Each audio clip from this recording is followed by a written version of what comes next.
Alright, welcome back. I'm on camera. It's 9 o'clock. Last time I did this course, it took me like a good 5 or 6 hours. So I gotta get started early here. It's 9, so we got 9, 10, 11, 12. So we got 4 hours in the morning. Probably can do some more this afternoon and then a little bit more tomorrow. Kind of, in some sense, upset that this is requiring so much work, especially since it turns out that this 8-lesson model is not going to be enough to cover the course, because there's also a book that has 16 or 15 chapters. So the amount of work I had expected this to take is probably going to be about double. But I am interested in learning machine learning, fast AI, and especially using pre-trained models. And trying to just kind of be a bit of a, not a experimentalist, not a researcher, but kind of a practical, almost hacker, if you want to say, using these methods, and just seeing if there's any. I really like to juggle in my spare time, although lately it's just with all the crazy things going on, I really haven't had a chance to. But I could potentially have hours and hours and hours of video of me juggling, and could apply these techniques to that, especially if I bundle it with computer vision. So very, very exciting content. So let's start the video. Might need to watch some of it in double speed again, and as I mentioned, I believe people at this point are starting to abandon the video and just work through the book because it has more content in it. But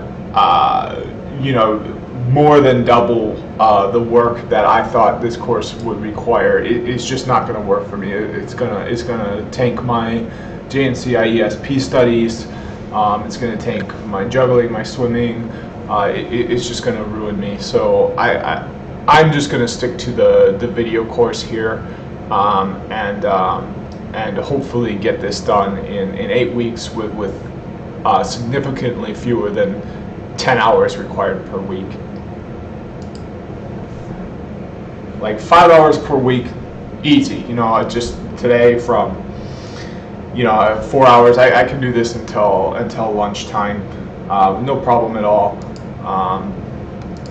And even a little bit in the afternoon, just one marathon day of doing this is going to be pretty easy, because you might say, oh, well, that's a really bad way to study. Just do an hour a day, and you'll put in 6 hours that way, and you won't take up a whole day. Well, guess what? The best study method strategies I'm already doing, but I'm doing it for something where I actually get a certification that validates my professional experience, and I actually could use to increase my earnings the next time I look for a job, which I'm a temporary contractor right now, so that could be as early as next year. So it really doesn't make sense for me to use powerfully effective study habits for anything besides something that would immediately improve my life and situation, and I am absolutely doing that right now. So this is just a supplemental, interesting kind of amateur activity that I'm doing. So I'm really not going to use the best, most powerful methods for studying for something like this. I'm going to use that for my JNC IESP. All right, so let's open the notebook and get to the second notebook here. Now, I'm not sure how many notebooks are going to be here. Oh, and the other thing is this gradient isn't going to be good enough for chapter 2. But let's so let's start the video and then act in accordance to the information of the video. So Hello everybody, and welcome back to Practical Deep Learning for Coders. This is lesson 2, and in the last lesson we started training our first models. We didn't really have the idea how the training was working, but we were looking at a high level at what was going on, and we learned about what is machine learning and how does that work, and we realized that based on how machine learning worked, that there were some fundamental limitations on what it can do, as well as some of those limitations. And we also Okay, so I don't remember realizing that there were fundamental limitations. talked about how after you've trained a machine learning model, you end up with a program which behaves much like a normal program, something with inputs and a thing in the middle and outputs. So today we're going to finish up. Oh, one thing I'm going to do as well is, so he has questions to look over for each chapter, and yes, there's 20 chapters and there's only 8 video lessons, so I don't know which set of questions is appropriate to look at, but let's just grab the set of questions for chapter 2, and if there's more, there's got to be more because there's more chapters than videos, we'll deal with it at that time. So actually it looks like down here, here's the questionnaire. So this is for lesson 2. So this looks like the same set of questions for lesson 2 as there were for lesson 1. Yeah, so we don't get a new set of questions until lesson 3. So let's just continue watching the video. Talking about that, and we're going to then look at how we get those models into production and what some of the issues with doing that might be. I wanted to remind you that there are two sets of notebooks available to you. One is the fast book repo, the full actual notebooks containing all the text of the writing book. And so this lets you see everything that I'm telling you in much more detail. And then as well as that, there's the course before repo, which contains exactly the same notebooks, but with all the prose stripped away to help you study. Okay, so I remember hearing that in the first one, but I kind of didn't have a perfectly clear picture of that.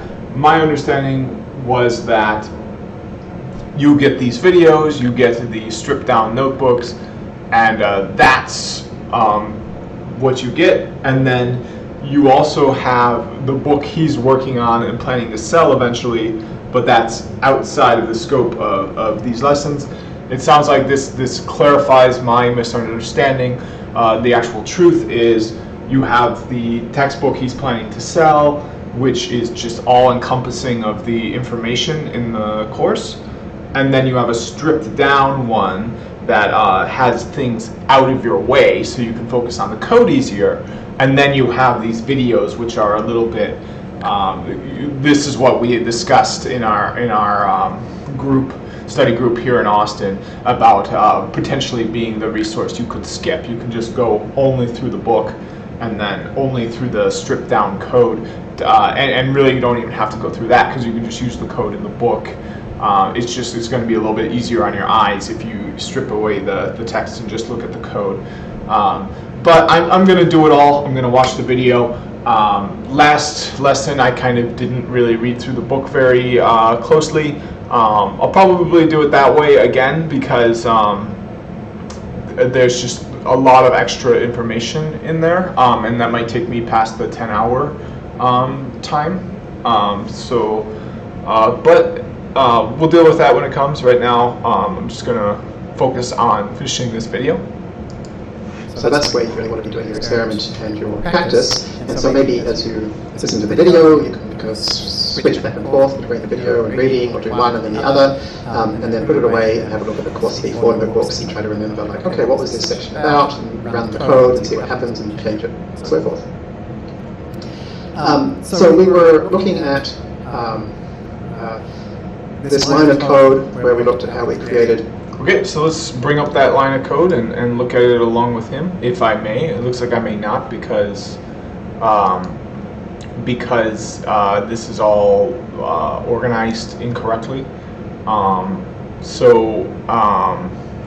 just going to do it on my second screen. You won't be able to see what I'm doing, but I will share it if anything interesting happens, but on my second screen I'm just going to have that notebook up.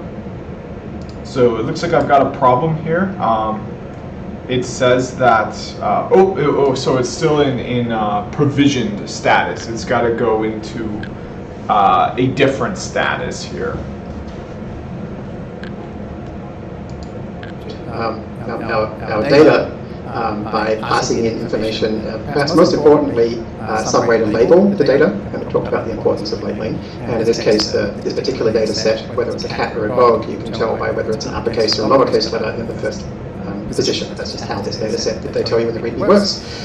And we also looked particularly at this idea of a valid percent equals 0.2, and like what does that mean? It's a validation set.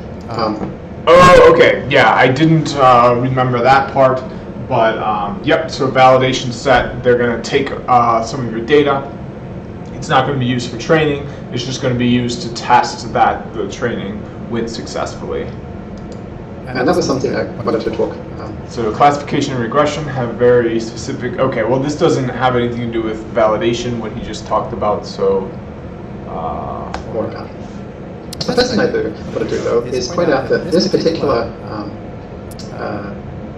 labeling function returns something that's either true or false. And actually, this data set, as we'll see later, also contains the actual breed of 37 different cat and dog breeds. So you can also grab that from the file name. In each of those two cases, we're trying to predict a category. Is it a cat or is it a dog? Or is it a German Shepherd? Now, one thing to be very clear about is he's actually giving false information right now. He's saying that we're trying to predict whether it's a cat or a dog. So that's not entirely true. We're trying to predict whether it's a cat. So if you upload a picture of a dog into this program, it will not tell you it's a dog. It will tell you that there is only a 0.1% chance that it's a cat. And part of that is just because there's Python print statements in there. So yeah, of course, like if you say print, is this a cat, question mark, and it gives you a yes or no. Yes, it's only telling you if it's a cat. It might have more capability than just that. It's just how you're presenting the information. So that doesn't necessarily mean that it doesn't have the capability to tell you whether or not it's a dog. But as far as I understand, in this case, what he's saying when he says it tells you whether or not it's a cat or a dog is that if the confidence level is over half, it's a cat. If it's under half, it's a dog.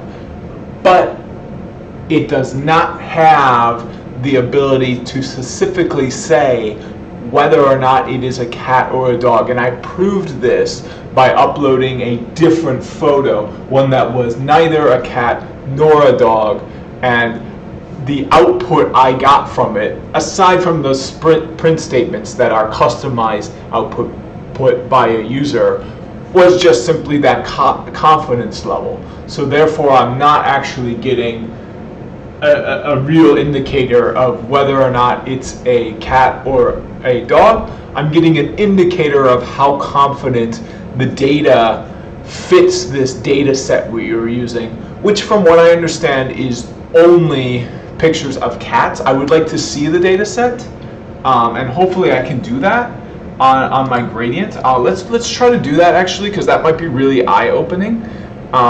So let's go back to the first notebook, because that's the one he was looking for, and let's do a Control F search for this code. So it's going to be def is cat.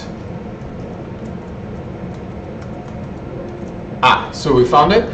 So now let's try to figure out, so we've got get image files path. Let's take a look at that, and let's see if we can get the data set that was used and get a better understanding of what this program is actually doing, despite what he's telling us it is doing, because it seems like he is actually giving us false information right now.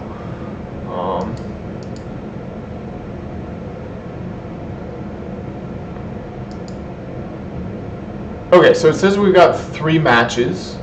It says that this is the So it says that this is the second match here. So I'm not sure why it's saying there are 3 matches, but it's only able to show me 2 of those matches. It looks like the third match is not found on here. But I think this is going to be fine because we're just gonna, yeah. So this is what we need. We need this path untar, and it's going to be urls .pets/images. So let's go to gradients. Let's go to oh no. Let's go. Let's see here. So yeah, let's go back to the notebooks here. Just do it the easy way. We'll reopen beta. Hopefully it doesn't mess things up because we've got multiple of these environments open. But well, we can actually go here.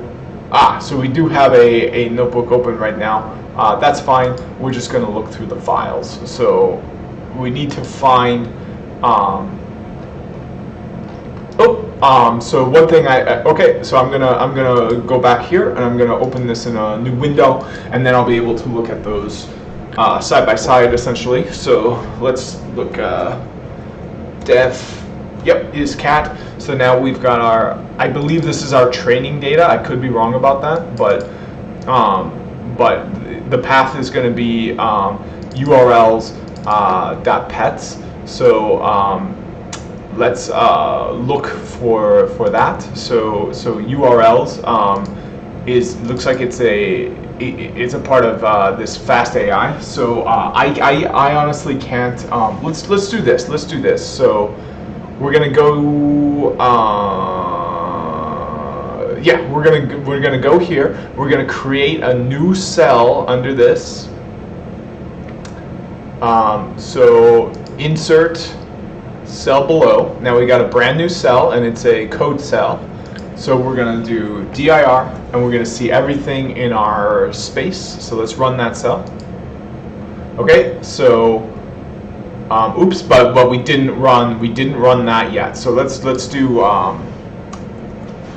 before we do that, let's just run this, and we're gonna delete this cell afterwards, so it won't interfere with things. Okay, now you see we've got a lot more results. That's because we've got everything that was imported from here as well, because we ran this line before that line was not already run. It does not save the state your program is. You have to rerun the code. But here we can see we've got URLs. I saw it there. I lost it. Let's do a.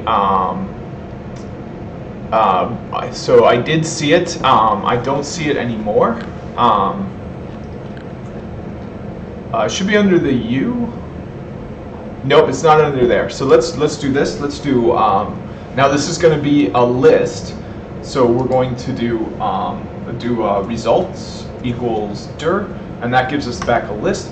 And we'll do if URL in results print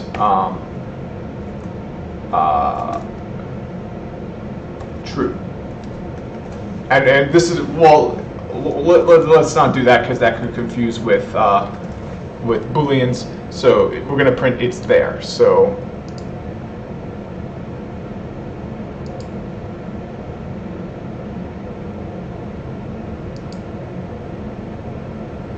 okay, so maybe I had some sort of error.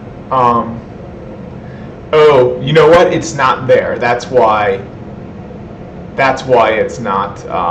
Okay, I know what I did wrong. So we're gonna click back in here, and we're gonna do for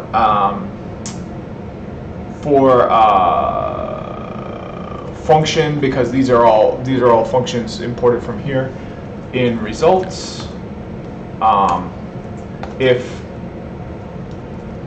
URL in function print function. So we're going to get perhaps some extra results if that's in more than one, but that'll be interesting to see. So yep. So okay, and there was an extra S in there too, which I would have seen. So path Yep, so urls.path. Okay, so we've got it. So let's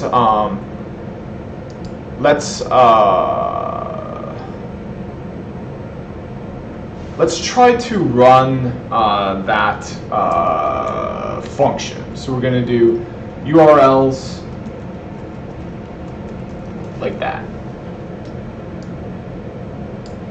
So we won't need that code anymore. Let's see what happens if I do this. Okay, so we've got fast ai.data.external.urls. So let's get help on this function.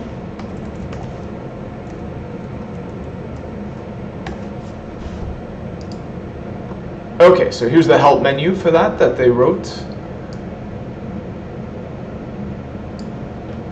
So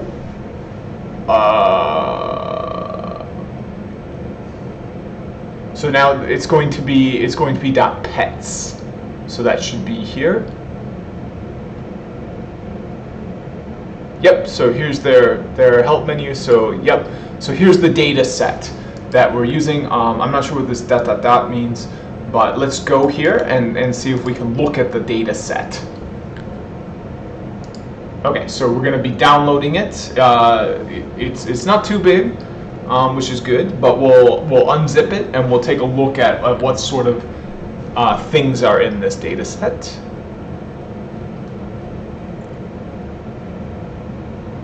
I mean, it's 1 gig of information. It's 3/4 of a gig of information, so it is going to take a bit of time.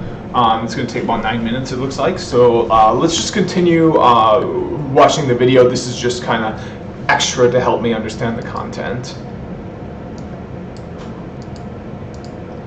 Or a beagle or a ragdoll cat or whatever. When you're trying to predict a category, so when a label is a category, we call that a classification model. On the other hand, you might try to predict how old is the animal, or how tall is it, or something like that, which is like a continuous number that could be like 13.2, 26.5, or whatever. Oh, and I'm going to do this because this is just, I think, kind of funny.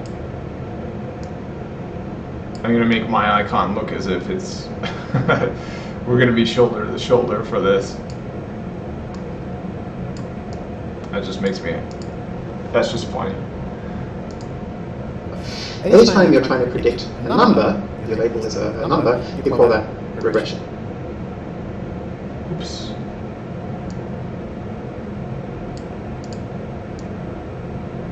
There you go. Okay, so those are the two main types of model, classification and regression. This is very important jargon to know about. So a regression model attempts to predict one or more numeric quantities such as temperature or location or whatever. This is a bit confusing because sometimes people use the word regression as a shortcut to a particular, like an abbreviation for a particular kind of model called linear regression.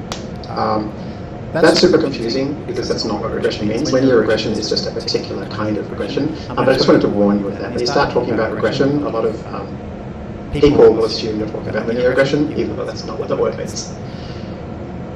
Alright, so I wanted to talk about this valid percent 0.2 thing. So as we described, valid percent grabs, in this case, 20% of the data, that's 0.2, and puts it aside, like in a separate bucket, and then when you train your model doesn't get to look at that data at all.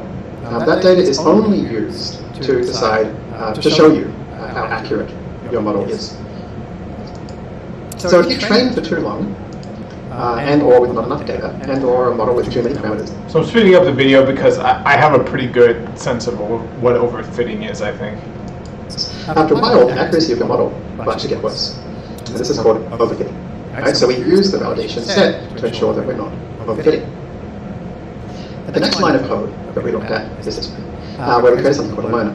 We'll be learning a lot more about that, but a learner is basically something which contains your data and your architecture. That is the mathematical function that you're optimizing. And so a learner is the thing that tries to figure out what are the parameters which best cause this function to match the labels in this data. So we're talking a lot more about that. But basically, this particular function, ResNet34, is the name of a particular architecture, which is just very good for computer vision problems. In fact, the name really is ResNet, and then 34 tells you how many layers there are. So you can use ones with bigger numbers here to get more parameters. It will take longer to train, take more memory, more likely to overfit. It could also create more complex models. Right now, I want to focus on this part here, which is metrics equals error rate. This is where you list the functions that you want to be called with your data, with your validation data, and print it out after each epoch. An epoch is what we call it when you look at every single image in the data set once. And so after you've looked at every image in the data set once, we print out some information about how you're doing.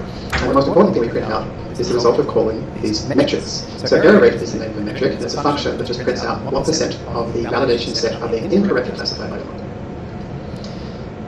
So the metric is a function that measures the quality of the predictions using the validation set.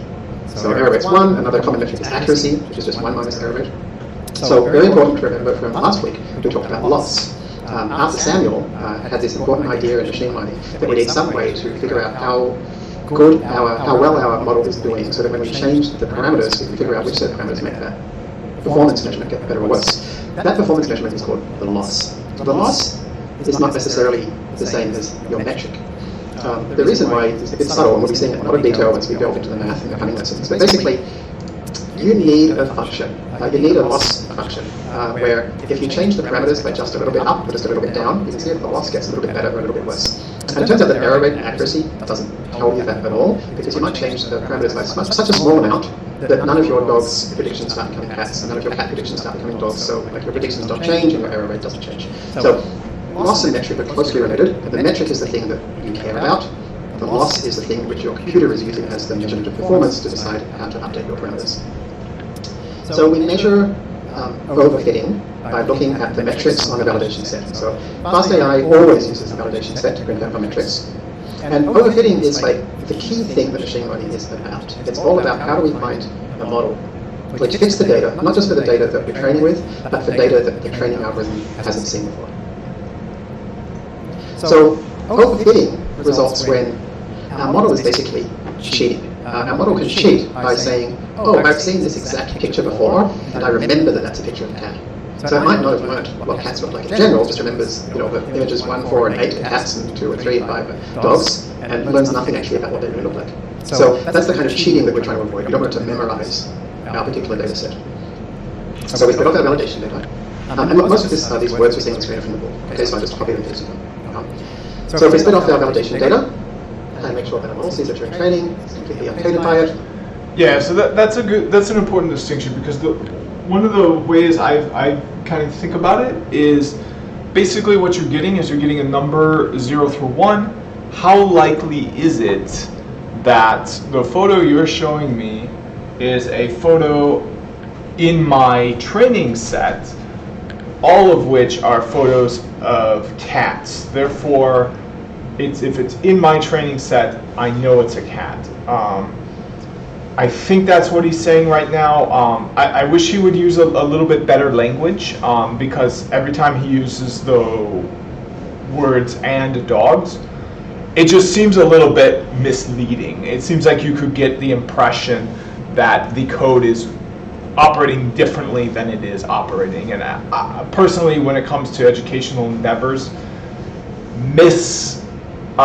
impressions, false ideas, I think are important to avoid, and to really. Now, this does not the learning model he said, which is just if you want to learn how to play baseball, do it wrong, get it incorrect. That I think is okay, but that's going to be different than, let's say, if play baseball, do it right. Well, when you are in the role of coach or a trainer, I would say that's different. So if I were to teach somebody how to juggle, that's something I do in my spare time here. I wouldn't say to them, now, I wouldn't teach them bad habits. I wouldn't tell them how to do it incorrectly for the sake of them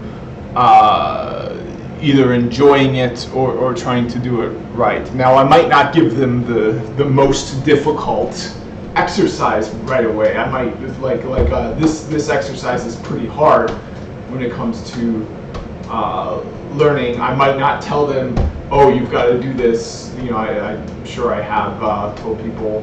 I won't tell them to do the hand things right away, but I guess what I'm trying to say is I think he might be, in some sense, confusing the first step of the learning process by kind of assuming that giving somebody first exposure negates you of the responsibility to give them first exposure in a way that sets them up for future success. I think you can do both concurrently. You can give somebody first exposure free from any sort of requirements, fundamentals, teachings, without saying false, misleading information that they'll have to unlearn later. I think those two are possible. I think they're difficult, so I'm not going to I'm not going to be too upset about that, but I think it's worth discussing, because he, whenever he says "and dogs," he's, I think, saying something not true, which is kind of a problem for me to hear things that are not true when I'm trying to learn. So we can't possibly cheat. Not quite true. We can cheat. The way we could cheat is we could fit a model, look at the result in the validation set, change something a little bit, fit another model, look at the validation set, change something a little bit. We could do that like 100 times until we find something where the validation set looks the best. But now we might have fit to the validation set, right? So if you want to be really rigorous about this, you should actually set aside a third bit of data for the test set that is not used for training and it's not used for your metrics. It's actually, you don't look at it until the whole project's finished. And this is what's used on competition platforms like Kaggle. On Kaggle, after the competition finishes, your performance will be measured against a data set that you have never seen. And so that's a really helpful approach. And it's actually a great idea to do that, like even if you're not doing the modeling yourself. So if you're looking at vendors and you're trying to decide, you go with IBM or Google or Microsoft and they're all showing you how great their models are, what you should do is you should say, okay, you go and build your models. And I am going to hang on to 10% of my data, and I'm not going to let you see it at all. And when you're all finished, come back, and then I'll run your model on the 10% of data you've never seen. Now, pulling out your validation and test sets is a bit subtle though. Here's an example of a simple little data set. And this comes from a fantastic blog post that Rachel wrote that we'll link to about creating effective validation sets. And you can see basically we have some kind of seasonal data set here. Now, if you just say, okay, firstly, I want to model that, I want to create a data loader using a valid percent with 0.2, it would do this. It would delete randomly some of the dots. Okay? Now, this isn't very helpful because we can still cheat because these dots are right in the middle of other dots. And this isn't what would happen in practice. What would happen in practice is we want to predict, this is sales by date, right? We want to predict the sales for next week, not the sales for 14 days ago, 18 days ago, and 29 days ago. Okay? So what you actually need to do to create an effective validation set here is not do it randomly, but instead chop off the end. Right? And so this is what happens in all Kaggle competitions, pretty much that involve time, for instance. Is the thing that you have to predict is the next 2 weeks or so after the last data point that they give you. And this is what you should do also for your test set. So again, if you've got vendors that you're looking at, you should say to them, okay, after you're done modeling, we're going to check your model against data that is 1 week later than you've ever seen before. And you won't be able to retrain or anything. Because that's what happens in practice. Right? Okay, so. There's a question. I've heard people describe overfitting as training error being below validation error. Does this rule of thumb end up being roughly the same as yours? Okay, so that's a great question. So I think what they mean there is training loss versus validation loss, because we don't print training error. So we do print at the end of each epoch the value of your loss function for your training set and the value of the loss function for the validation set. And if you train for long enough, so if it's training nicely, your training loss will go down and your validation loss will go down. Because by definition, okay, so I want to write down this slide because this is pretty useful, I think. Key takeaways I think are important. So let's go to Google Drive, and I'm going to switch over to this account. Okay, and now I should have a folder here. Yep. So we've got a folder. So I got my collab notebooks here. Let's make a new folder that says lesson 2.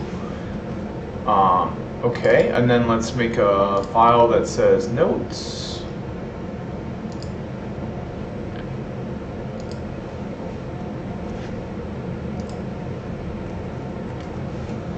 Okay, and now let's take a screenshot of that because I think having those key takeaways, the elevator pitch for this is going to be important to know. Not that I'm a senior decision maker, and to be honest, it's kind of discouraging to see that, because the fact that this is geared towards senior decision makers, in my mind, is a little bit further evidence that it's really not worth my time, because I'm really not at that level yet. I kind of need to be working more on the basic technical side, which I'm doing by going after my JNCIESP. But let's read it out loud. If you're a senior decision maker in your organization, then the most important takeaway is, if you ensure that you really understand what test and validation sets are and why they're important, then you'll avoid the single biggest source of failures we've seen when organizations decide to use AI. For instance, if you're considering bringing in an external vendor or service, make sure that you hold out some test data that the vendor never gets to see. Then you check their model on your test data using a metric that you choose based on what actually matters to you in practice, and you decide what level of performance is adequate. It's also a good idea for you to try out some simple baseline yourself, so you know what a really simple model can achieve. Often it'll turn out that your simple model can be just as good as an external expert.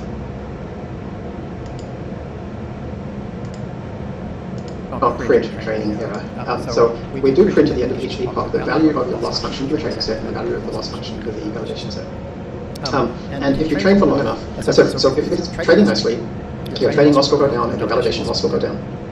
Because by definition, loss function is defined such as a lower loss function is a better model. If you start overfitting, your training loss will keep going down, right? Because why wouldn't it? You're getting better and better parameters. But your validation loss will start to go up, because actually you started fitting to the specific data points in the training set, and so it's not going to actually get better. It's not going to get better for the validation set, it'll start to get worse. However, that does not necessarily mean that you're overfitting, or at least not overfitting in a bad way. As we'll see, it's actually possible to be at a point where the validation loss is getting worse, but the validation accuracy or error or metric is still improving. So I'm not going to describe how that would happen mathematically yet, because we need to learn more about loss functions, but we will. But for now, just realize that the important thing to look at is your metric getting worse, not your loss function getting worse. Thank you for that fantastic question. The next important thing we need to learn about is called transfer learning. So the next line of code said learn.fine-tune. Why does it say learn.fine-tune? Fine-tune is what we do when we are transfer learning. So transfer learning is using a pre-trained model for a task that is different to what it was originally trained for. So what jargon? To understand our jargon, let's look at that. What's a pre-trained model? So what happens is, remember I told you the architecture we're using is called resident 34. So when you take that resident 34, that's just a mathematical function, okay, with lots of parameters that we're going to fit using machine learning.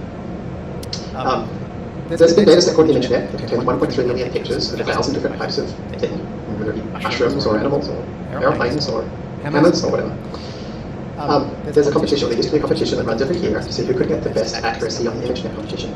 And the models that did really well, people would take those specific values of those parameters and they would make them available on the internet for anybody to download. So if you download that, you don't just have an architecture now, you have a trained model. You have a model that can recognize 1,000 categories of thing in images.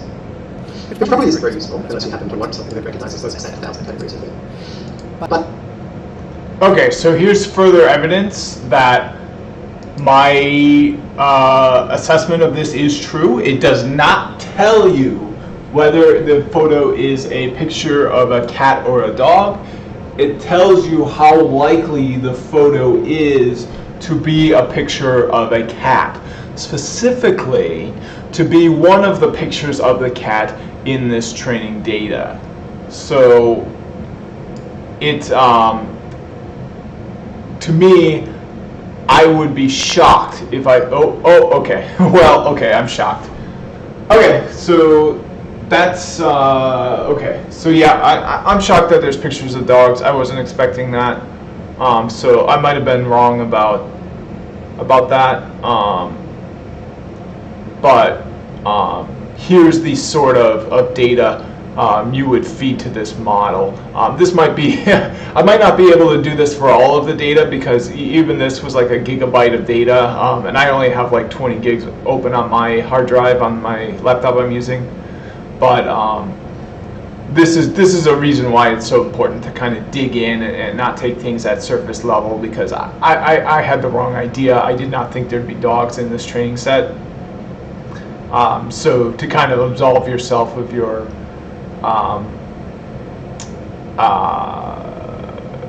of your flaws in your understanding, which there are going to be plenty, of course. That's always something that that will happen when you're learning something. You'll end up learning something incorrectly, and that can create really difficult situations, because you have, in order to learn it correctly, you have to unlearn what you have learned incorrectly. But sure enough, there's all kinds of pictures of dogs. There's even dogs that, you know, kind of look like cats. This dog, I would predict that it might be a little bit harder to tell whether that dog was a cat or a dog than other kinds of dogs. Like this one, the long snout, you know, the ears are more back. The eyes look a little bit different. That is a more obvious picture of a dog to me than something like this. Like this looks kind of like a cat. Like I can't even honestly tell if this is it definitely is a dog, but it definitely could be misidentified as a cat if somebody just saw the thumbnail. Like if a human just glanced over and saw the thumbnail, and especially if it was amongst other pictures of cats, I could see a human accidentally saying this was a cat instead of a dog. Alright, I'm going to pause the video for a second. I'll be right back.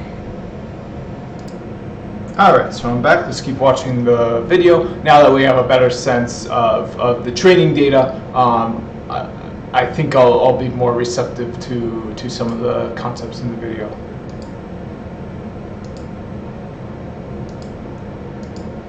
But it turns out you can you can start with those weights in your model and then train some more epochs on your data, and you'll end up with a far more accurate model than you would if you didn't start with a pre-trained model. And we'll see why in just a moment, right? But this idea of transfer learning, it makes intuitive sense, right? ImageNet already has some cats and some dogs in it. It's, you know, it can say this is a cat, this is a dog, but you want to maybe do something that recognizes lots of breeds that aren't in ImageNet. Well, for it to be able to recognize cats versus dogs versus airplanes versus hammers, it has to understand things like what does metal look like, what does fur look like, what do ears look like. You know, so it can say like, oh, this breed of animal, this breed of dog has pointy ears, and oh, this thing is metal, so it can't be a dog. So all these kinds of concepts get implicitly learned by a pre-trained model. So if you start with a pre-trained model, then you don't have to learn all these features from scratch. And so transfer learning is the single most important thing for being able to use less data and less compute and get better accuracy. So that's a key focus of the fast AI library and a key focus of this course. There's a question. I'm a bit confused on the differences between loss, error, and metric. So error is just one kind of metric. So there's lots of different possible labels you can have. Let's say you're trying to create a model which could predict how old a cat or a dog is. So the metric you might use is, on average, how many years were you off by? So that would be a metric. On the other hand, if you're trying to predict whether this is a cat or a dog, the metric would be what percentage of the time am I wrong? So that latter metric is called the error rate. Okay, so error is one particular metric. It's a thing that measures how well you're doing. And it's like, it should be the thing that you most care about. So you write a function or use one of FastAI's predefined ones, which measures how well you're doing. Loss is the thing that we talked about in lesson 1. So I'll give a quick summary, but go back to lesson 1 if you don't remember. Arthur Samuel talked about how the machine learning model needs some measure of performance, which we can look at when we adjust our parameters up or down. Does that measure of performance get better or worse? And as I mentioned earlier, some metrics possibly won't change at all if you move the parameters up and down just a little bit. So they can't be used for this purpose of adjusting the parameters to find a better measure of performance. So quite often we need to use a different function. We call this the loss function. The loss function is the measure of performance that the algorithm uses to try to make the parameters better, and it's something which should kind of track pretty closely to the metric you care about, but it's something which, as you change the parameters a bit, the loss should always change a bit. And so there's a lot of hand waving there because we need to look at some of the math of how that works, and we'll be doing that in the next couple of lessons. Thanks for the great questions. Okay, so fine-tuning is a particular transfer learning technique where the... And you're still showing your picture and also slides. So fine-tuning is a transfer learning technique where the weights, this is not quite the right word, we should say the parameters of the pre-trained model are updated by training for additional inputs, using a different task to that used for pre-training. So pre-training, the task might be being ImageNet classification, and then a different task might be recognizing cat sensitive dogs. So the way, by default, Fast AI does fine-tuning is that we use one epoch, which remember is looking at every image in the dataset once, one epoch to fit just those parts of the model necessary to get the particular part of the model that's especially for your dataset working, and then we use as many epochs as possible to fit the whole model. And so this is more for those people who might be a bit more advanced. We'll see exactly how this works later on in the lessons. So why does transfer learning work? Why does it work so well? The best way, in my opinion, to look at this is to see this paper by Zeiler and Fergus, who were actually 2012 ImageNet winners. And interestingly, their key insights came from their ability to visualize what's going on inside the model. So visualization very often turns out to be super important to getting great results. What they were able to do is they looked, remember I told you like a ResNet 34 has 34 layers? They looked at something called AlexNet, which was the previous winner of the competition, which only had 7 layers. At the time, that was considered huge. And so they took a 7-layer model, and they said, what does the first layer of parameters look like? And they figured out how to draw a picture of them. Right? And so the first layer had lots and lots of features. Here are 9 of them. 1, 2, 3, 4, 5, 6, 7, 8, 9. And here's what 9 of those features look like. One of them was something that could recognize diagonal lines from top left to bottom right. One of them could find diagonal lines from bottom left to top right. One of them could find gradients that went from the top of orange to the bottom of blue. Some of them were able, one of them was specifically for finding things that were green, and so forth. Right? So for each of these 9, they're called filters, or features. So then something really interesting they did was they looked at each one of these filters, each one of these features, and we'll learn kind of mathematically about what these actually mean in the coming lessons, but for now, just recognize them as saying, oh, there's something that looks at diagonal lines, there's something that looks at gradients, and they found in the actual images in ImageNet, specific examples of parts of photos that match that filter. So for this top left filter, here are 9 actual patches of real photos that match that filter. As you can see, they're all diagonal lines. And so for the green one, here's parts of actual photos that match the green one. So layer 1 is super simple. One of the interesting things to note here is that something that can recognize gradients and patches of color and lines is likely to be useful for lots of other tasks as well, not just ImageNet. So you can kind of see how something that can do this might also be good at many other computer vision tasks as well. This is layer 2. Layer 2 takes the features of layer 1 and combines them. So it can not just find edges, but can find corners, or repeating curved patterns, or semicircles or full circles. And so you can see, for example, here's it's kind of hard to exactly visualize these layers after layer 1. You kind of have to show examples of what the filters look like. But here you can see examples of parts of photos that this layer 2 circular filter has activated on. And as you can see, it's found things with circles. So interestingly, this one, which is this kind of blotchy gradient, seems to be very good at finding sunsets. And this rotating vertical pattern is very good at finding like curtains and wheat fields and stuff. So the further we get, layer 3 then gets to combine all the kinds of features in layer 2. And remember, we're only seeing here 12 of the features, but actually there's probably hundreds of them. I don't remember exactly how much yet, but there's lots. But by the time we get to layer 3, by combining features from layer 2, it already has something which is finding text. So this is a feature which can find bits of the image that contain text. It's already got something which can find repeating geometric patterns. So you see, this is not just like a matching specific pixel patterns. This is like a semantic concept. It can find repeating circles, or repeating squares, or repeating hexagons. Right? So it's really like computing. It's not just matching a template. And remember, we know that neural networks can solve any possible computable function, so it can certainly do that. So layer 4 gets to combine all the filters from layer 3 in the way it wants. And so by layer 4, we have something that can find dog faces, for instance. So you can kind of see how each layer we get like multiplicatively more sophisticated features. And so that's why these big neural networks can be so incredibly powerful. It's also why transfer learning can work so well. Because like if we wanted something that can find books, and I don't think there's a book category in ImageNet, well, it's actually already got something that can find text. as an earlier filter, which I guess it must be using to find maybe there's a category for library or something, or a bookshelf. So when you use transfer learning, you can take advantage of all of these pre-learned features to find things that are just combinations of these existing features. And that's why transfer learning can be done so much more quickly and so much less data than traditional approaches. One important thing to realize then is that these techniques for computer vision are not just good at recognizing photos. There's all kinds of things you can turn into pictures. For example, these are sounds that have been turned into pictures by representing their frequencies over time. And it turns out that if you convert a sound into these kinds of pictures, you can get basically state-of-the-art results at sound detection just by using the exact same ResNet learner that we've already seen. I'd like to highlight that it's 9:45, so we want to take a break soon. A really cool example from, I think this is our very first year of running Fast AI, one of our students created pictures. They worked at Splunk in anti-fraud, and they created pictures of users moving their mouse. And if I remember correctly, as they moved their mouse, he basically drew a picture of where the mouse moved, and the color depended on how fast they moved, and these circular blobs is where they clicked the left or the right mouse button. And at Splunk, they then, what he did actually for the course, as a project for the course, is he tried to see whether he could use these pictures with exactly the same approach we saw in lesson 1 to create an anti-fraud model. And it worked so well that Splunk ended up patenting a new product based on this technique. And you can actually check it out. There's a blog post about it on the internet where they describe this breakthrough anti-fraud approach, which literally came from one of our really amazing and really creative students after lesson 1 of the course. That was cool. Okay, so let's see here. This is Splunk, and it's mouse tracking.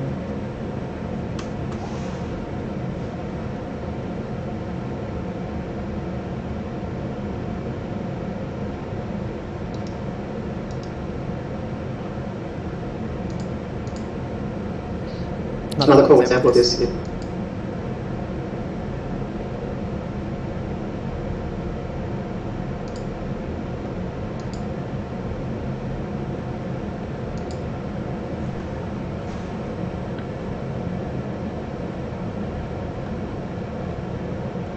So I think this is the blog post. I think I'm going to read this after the video, and if it's just a really cool blog post, I'll post it in the Discord. But before I finish that, or before I do that, let's finish this video before posting in the Discord channel. Is looking at different viruses and again turning them into pictures. And you can kind of see how they've got here, this is from a paper, check out the book for the citation. They've got 3 examples of a particular virus called VB.AT, and another example of a particular virus called Ficrian. And you can see in each case, the pictures all look kind of similar. And that's why, again, they can get state-of-the-art results in virus detection by turning the program signatures into pictures and putting them through image recognition. So in the book, you'll find a list of all of the terms, all of the most important terms we've seen so far, and what they mean. I'm not going to read through them, but I want you to, please, because these are the terms that we're going to be using from now on, and you've got to know what they mean. Okay, so these are going to be really important terms to know. So I'm going to add this to my notes. Okay, so we're going to just do it by way of a screenshot. Okay, and then I will go to my Google Drive, which has my notes. Okay, we're going to add the terms here. So if you don't, you're going to be confused, because I'll be talking about labels and architectures and models and parameters, and they have very specific exact meanings, and I'll be using those exact meanings. So please review this. Okay, so already we have a diagram without the definitions for those meanings. So let's bring up those definitions and let's remind ourselves of what everything means. So we'll start with inputs. Okay, so inputs is a word that is not in the definitions he just gave us. We do have parameters. And I think the reason it's not there is because inputs is just a self-explanatory word. It's just the things you give the program. So let's move on to parameters. And this is the values in the model that change what task it can do and are updated through model training. Architecture is going to be the template of the model that we're trying to fit, the actual mathematical function that we're passing the input data and parameters to. Okay, and then predictions. Okay, so predictions is missing from here. But I think it's another self-explanatory word. So loss is going to be a measure of how good the model is, chosen to drive training via SGD, which is not defined. Okay, and then labels. So label is the data we're trying to predict, such as dog or cat. And then the last one was update. And that's another self-explanatory word. So the loss is going to update the parameters. So let's look at the definition of loss and parameters and see how that might make sense. So the loss is a measure of how good the model is, and that's going to update the values in the model that change what task it can do. To remind you, this is where we got to. We ended up with Arthur Samuel's overall approach, and we replaced his terms with our terms. So we have an architecture which contains parameters as inputs, and we have parameters and the data as inputs. So that the architecture plus the parameters of the model, with the inputs they use to calculate predictions, they are compared to the labels with the loss function, and the loss function is used to update the parameters many, many times, to make them better and better until the loss gets nice and super low. So this is the end of chapter 1 of the book. It's really important to look at the questionnaire, because the questionnaire is the thing where you can check whether you have taken away from this book, this chapter, the stuff that we hope you have. So go through it, and anything that you're not sure about, the answer is in the text. So just go back to earlier in the book, and you will, in the chapter, and you will find the answers. There's also a further research section after each questionnaire. For the first couple of chapters, they're actually pretty simple. Hopefully, they're pretty fun and interesting. They're things where to answer the question, it's not enough to just look at the chapter. You actually have to go and do your own thinking, experimenting, Googling, and so forth. In later chapters, some of these further research things are pretty significant projects that might take a few days or even weeks. And so, check them out, because hopefully they'll be a great way to expand your understanding of the material. So something that Silver points out in the book is that if you really want to make the most of this, then after each chapter, please take the time to experiment with your own project and with the notebooks we provide, and then see if you can redo the notebooks on a new data set. Perhaps for chapter 1 that might be a bit hard, because we haven't really shown how to change things, but for chapter 2, which we're going to start next, we'll absolutely be able to do that. Okay, so let's take a 5-minute break, and we'll come back at 9:55 San Francisco time. So I'm not sure what Weizen means, but hopefully we'll get an explanation of that. So this is the state of deep learning. It looks like he's going to take a break. I'm tempted to take one, but it's just going to keep going on. So let's just keep watching. Okay, so welcome back, everybody, and I think we've got a couple of questions to start with. So Rachel, please take it away. Sure.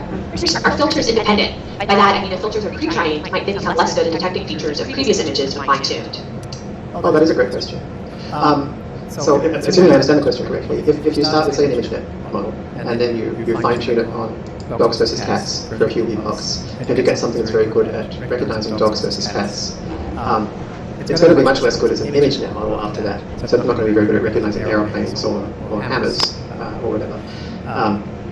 This is called catastrophic forgetting in the literature. The idea that as you see more images about different things to what you saw earlier, that you start to forget what the things you saw earlier are. So if you want to fine-tune something which is good at a new task but also continues to be good at the previous task, you need to keep putting in examples of the previous task as well. And what are the differences between parameters and hyperparameters? If I am feeding an image of a dog as an input and then changing the hyperparameters of batch size in the model, what would be an example of a parameter? So the parameters are the things that are described in lesson 1 that Arthur Samuel described as being the things which change what the model does, what the architecture does. So we start with this infinitely flexible function, I think, called a neural network that can do anything at all, and the way you get it to do one thing versus another thing is by changing its parameters. They are the numbers that you pass into that function. So there's two types of numbers you pass into the function. There's the numbers that represent your input, like the pixels of your dog, and there's the numbers that represent the alert parameters. So with the example of something that's not a neural net, but like a checkers playing program, like Arthur Samuel might have used back in the early 60s and late 50s, those parameters may have been things like if there is a opportunity to take the piece versus an opportunity to get to the end of the board, how much more value should I consider one versus the other? If it's twice as important, if it's 3 times as important, that 2 versus 3, that would be an example of a parameter. In a neural network, parameters are a much more abstract concept, and sort of detailed understanding of what they are will come in the next lesson or two. But it's the same basic idea. They're the numbers which change what the model does to be something that recognizes malignant tumors versus cats versus dogs versus colorizes black and white pictures. Whereas the hyperparameter is the choices about what numbers do you pass to the function when you go to the actual fitting function, to decide how that fitting process happens. Great. And then there's a question, I'm curious about the pacing of this course. I'm concerned that all the material may not be covered. Depends what you mean by all the material. We certainly won't cover everything in the world. So, yeah. We'll cover what we can. We'll cover what we can in 7 lessons. We're certainly not covering the whole book, but that's what you're wondering. Okay, so I'm going to make a post in Discord because this is something we had discussed. So this is something that's going to be really important to bring up. So I'm going to, yep, so it looks like somebody already in the lesson 2 video at the let's see here, what timestamp is this? I don't know why I can't, what if I click share? Then I probably restart it and lose my timestamp entirely. Okay. At the 38 minute timestamp, Jeremy, is his name Jeremy? The scope of the video courses is discussed. Okay, in the lesson 2 video at the 38-minute timestamp, the scope of the video courses is discussed. The video courses will not cover all of the chapters in the book. The instructor said that he had no intention for how much of the book will be covered, only for how many lessons he intended to deliver. So in the lesson 2 video at the 38-minute timestamp, the scope of the video courses is discussed. The video courses will not cover all of the chapters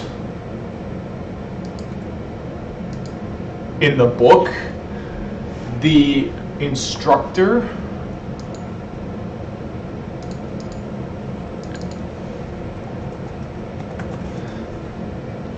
said that he had no intention for how much of the book will be covered, only for how many lessons to deliver.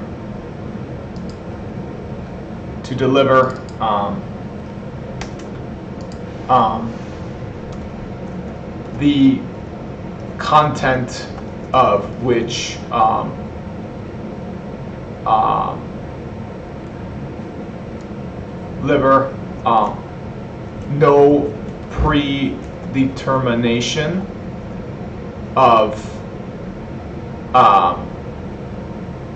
no predetermination of content was made for each lesson.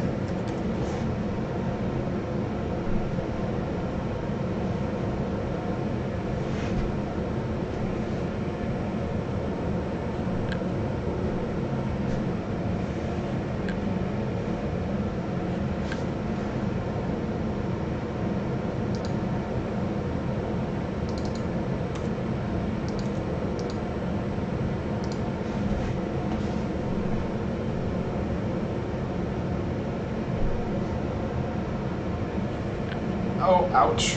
Oh. Okay. So the instructor said, so in the lesson 2 video at the 38-minute timestamp, the scope of the video courses is discussed.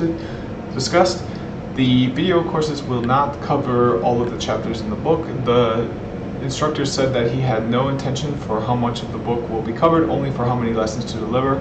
No predetermination of content has been made for each lesson.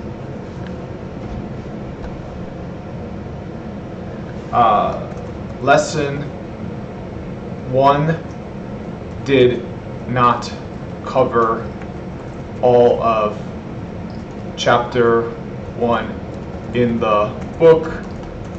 Lesson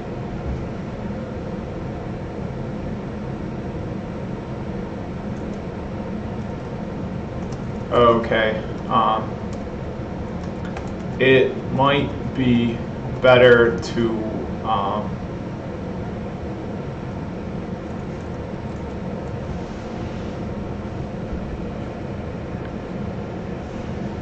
seems like the video lessons are absolute snail's pace. I might vote for officially skipping the videos and just dividing up the chapters of the book into 8 weeks.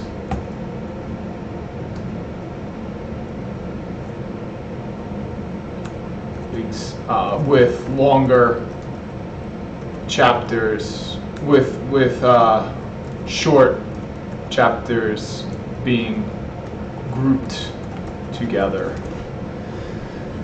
Okay, seems like the video lessons are absolute snail's pace. I might vote for officially skipping the videos and just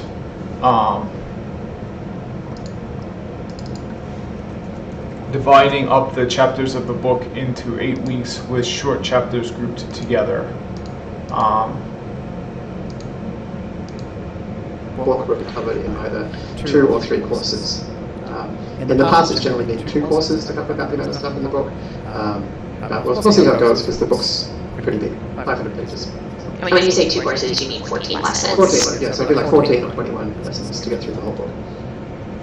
Although having said that, by the end of the first lesson, hopefully there'll be kind of like enough momentum and understanding that the reading the book independently will be more useful, and it'll also kind of gain a community of folks on the book.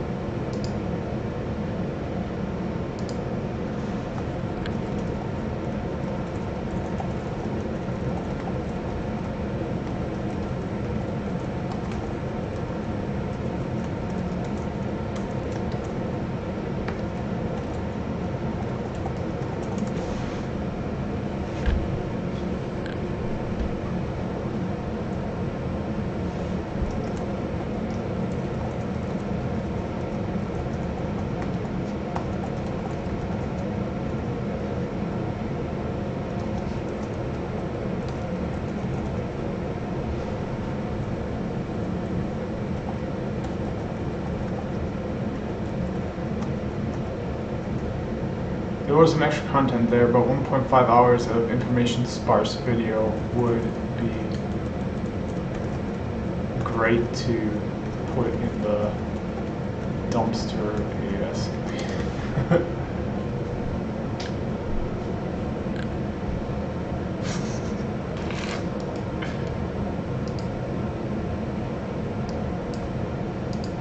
Or see if you can hang out with and ask questions on the So in the second part of the course, we're going to be talking about putting stuff in production.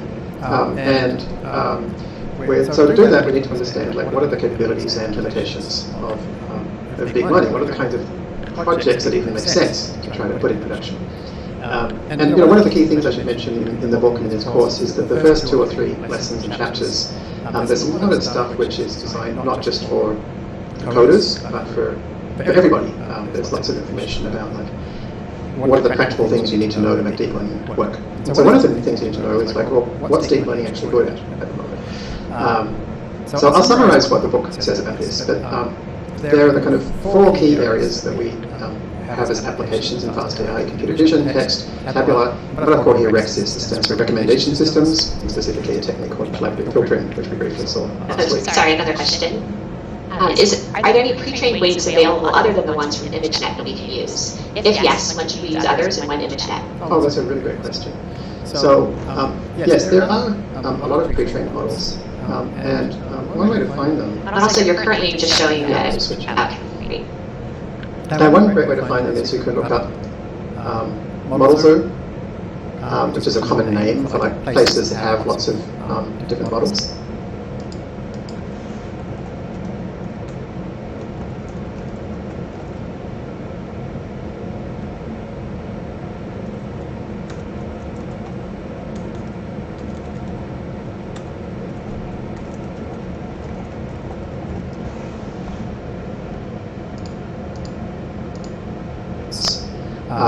And so here's lots of models.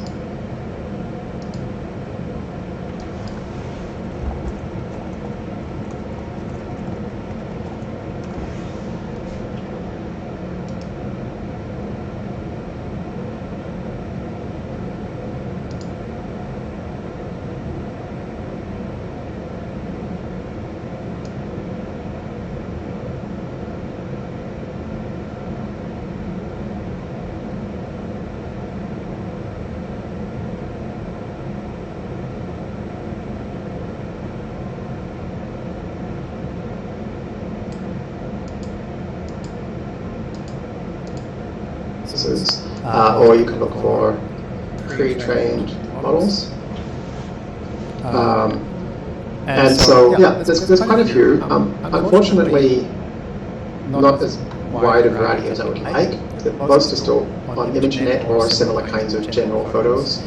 For example, medical imaging, there's hardly any.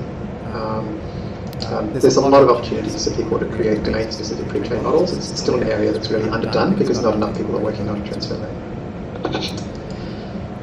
Okay, so as I was mentioning, we've kind of got these four applications that we talked about here, and deep learning is pretty good at all of those. Tabular data, like spreadsheets and database tables, is an area where deep learning is not always the best choice, but it's particularly good for things involving high cardinality variables. That means variables that have like lots and lots of discrete levels, like zip code or product ID or something like that. Deep learning is really pretty great for those in particular. For text, it's pretty great at things like classification and translation. It's actually terrible for conversation. So that's the. This is like blowing my brain because the name of one of their products is VisionNet. So why are they spelling vision wrong if their own company has the word vision in it? That's been something that's been a huge disappointment for a lot of companies that try to create these like conversation bots. But actually, deep learning isn't good at providing accurate information. It's good at providing things that sound accurate and sound compelling, but they don't really have very much yet to actually make. Well, most of conversation is that anyways. I mean, come on.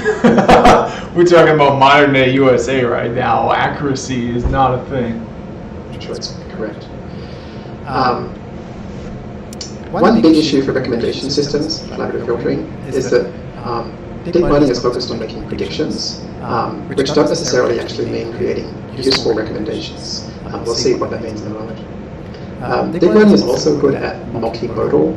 That means things where you've got multiple different types of data. So you might have some tabular data, including a text column and an image, and some collaborative filtering data.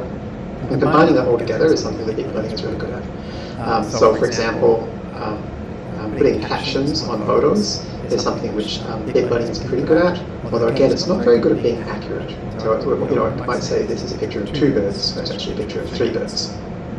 And then this other category, there's lots and lots of things that you can do with deep learning by being creative about the use of these kinds of other application-based approaches. For example, an approach that we developed for natural language processing called ULMFIT, or you learning in the course. It turns out that it's also fantastic at doing protein analysis. If you think of the different proteins as being different words, and they're in a sequence which has some kind of state and meaning, it turns out that ULMFIT works really well for protein analysis. So often it's about kind of being creative. So to decide like for the product that you're trying to build, is deep learning going to work well for it?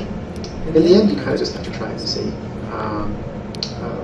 But if you do a search, hopefully you can find examples of other people that have tried something similar. Even if you can't, that doesn't mean it's not going to work. So for example, I mentioned the collaborative filtering issue where a recommendation and a prediction are not necessarily the same thing. You can see this on Amazon, for example, quite often. So I bought a Terry Pratchett book, and then Amazon tried for months to get me to buy more Terry Pratchett books. Now that must be because their predictive models said that people who bought one particular Terry Pratchett book are likely to also buy other Terry Pratchett books. But from the point of view of well, is this going to change my buying behavior? Probably not, right? Like if I liked that book, I already know I like that author, and I already know that they probably wrote other things, so I'll go and buy it anyway.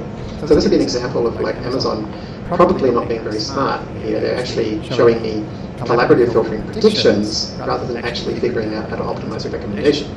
So an optimized recommendation would be something more like your local human bookseller might do, where they might say, oh, you like Terry Pratchett, well, let me tell you about other kind of comedy, fantasy, sci-fi writers on a similar vein who you might not have heard about before. So the difference between recommendations and predictions is super important.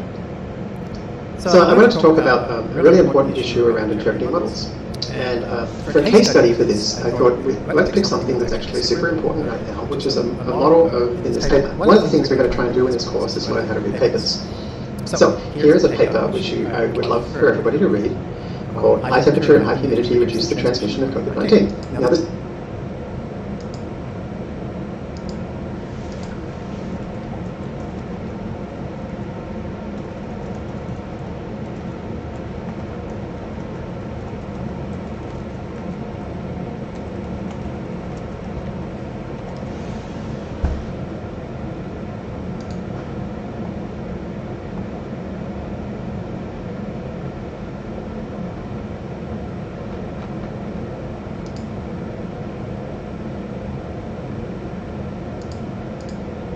is a very important issue, because if the claim of this paper is true, then that would mean that this is going to be a seasonal disease, and if this is a seasonal disease, it's going to have massive policy implications. And it's going to get worse because it started breaking out in the hotter season. And not only that, it's winter in Australia right now. Or sorry, and it's I'm just going to listen to what he has to say. So let's try and find out how this was modeled and understand how to interpret this model. So this is a key picture from the paper. And what they've done here is they've taken 100 cities in China, and they've plotted the temperature on one axis in Celsius and R on the other axis, where R is a measure of transmissibility. It says for each person that has this disease, how many people on average will they infect.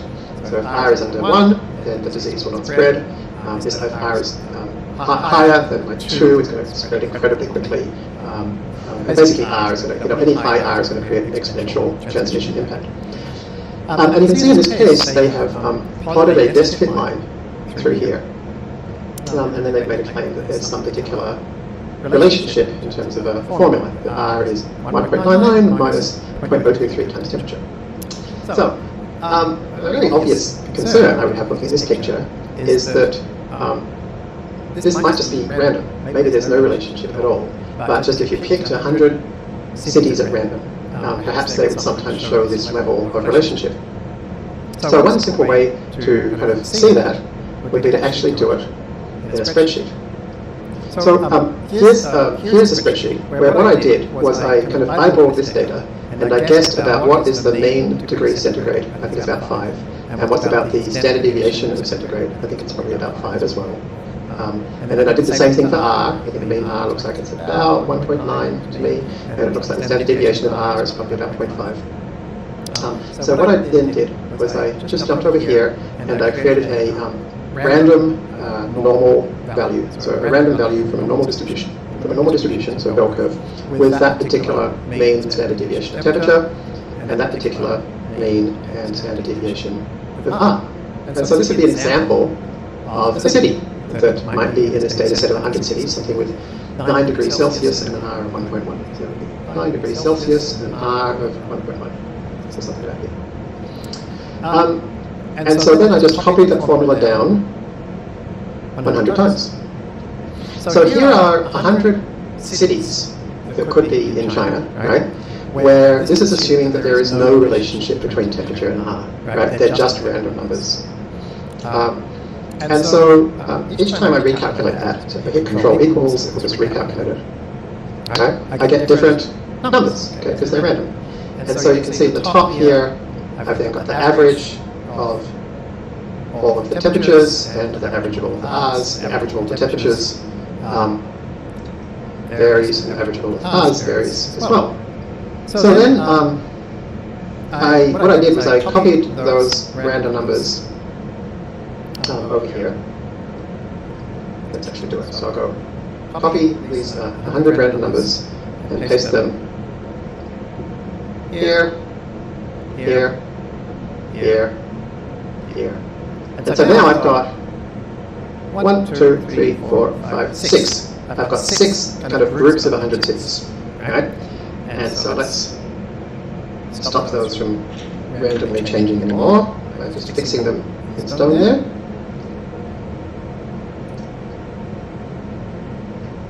Okay, so now that I've pasted them in, I've got 6 examples of what 100 cities might look like if there was no relationship at all between temperature and R. And I've got their mean temperature and R in each of those 6 examples. And what I've done is, you can see here, at least for the first one, is I've plotted it, right? And you can see in this case, there's actually a slight positive slope. And I've actually calculated the slope for each just by using the slope function in Microsoft Excel. And you can see that actually, in this particular case, it's just random. 5 times it's been negative, and it's even more negative than their 0.023. And so you can, it's kind of matching our intuition here, which is that the slope of the line that we have here is something that absolutely can often happen totally by chance. It doesn't seem to be indicating any kind of real relationship at all. If we wanted that slope to be more confident, we would need to look at more cities. So here I've got 3,000 randomly generated numbers. And you can see here, the slope is 0.0002, right? It's almost exactly 0, which is what we'd expect, right? When there's actually no relationship between C and R, and in this case there isn't, they're all random. Then if we look at lots and lots of randomly generated cities, then we can say, oh yeah, there's no slope. But when you only look at 100, as we did here, you're going to see relationships totally coincidentally very, very often, right? So that's something that we need to be able to measure. And they only looked at 100?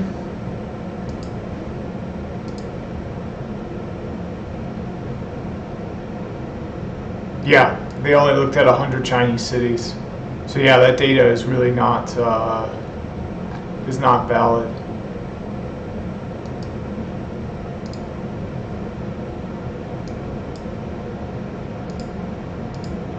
And so one way to measure that is we use something called a p-value. So a p-value, here's how a p-value works. We start out with something called a null hypothesis. And the null hypothesis is basically, what's our starting point assumption? So our starting point assumption might be, oh, there's no relationship between temperature and R. And then we gather some data. And have you explained what R is? Yes, R is the transmissibility of the virus. Yep. So then we gather data of independent variables. So in this case, the independent variable is the thing that we think might cause a dependent variable. So here the independent variable would be temperature, the dependent variable would be R. So here we've gathered data. There's the data that was gathered in this example. And then we say, what percentage of the time would we see this amount of relationship, which is a slope of 0.023, by chance? And as we've seen, one way to do that is by what we call a simulation, which is by generating random numbers, 100 set pairs of random numbers a bunch of times and seeing how often you see this relationship. Oh, sorry. I just had a weird.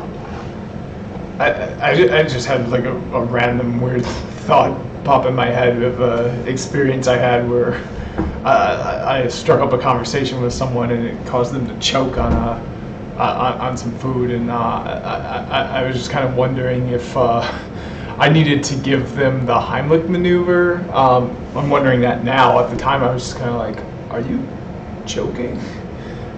They eventually recovered, but I just kind of was laughing because I was thinking of how it would have changed things if I was just given this dude the Heimlich maneuver, because it was a performance, a show on stage, and he was kind of one of the main performers. So like if I'm just like given the Heimlich maneuver to one of the main performers, that'd be kind of funny. I think that's just a sign that my mind is kind of wandering. So I'm going to take a quick break, just for the sake of getting my mind back on track. I'll be back shortly, hopefully. Alright, so I took a pretty long break, but I am back. So my goal is going to be just to finish the video. Looks like he's not going through any code in this video. Maybe he will later. But I think in addition to finishing this, oh no, it looks like he does go through some code. So let's just keep watching. We don't actually have to do it that though. There's actually a simple equation we can use to jump straight to this number, which is what percent of the time would we see that relationship by chance. This is basically what that looks like. We have the most likely observation, which in this case would be if there is no relationship between temperature and R, then the most likely slope would be 0.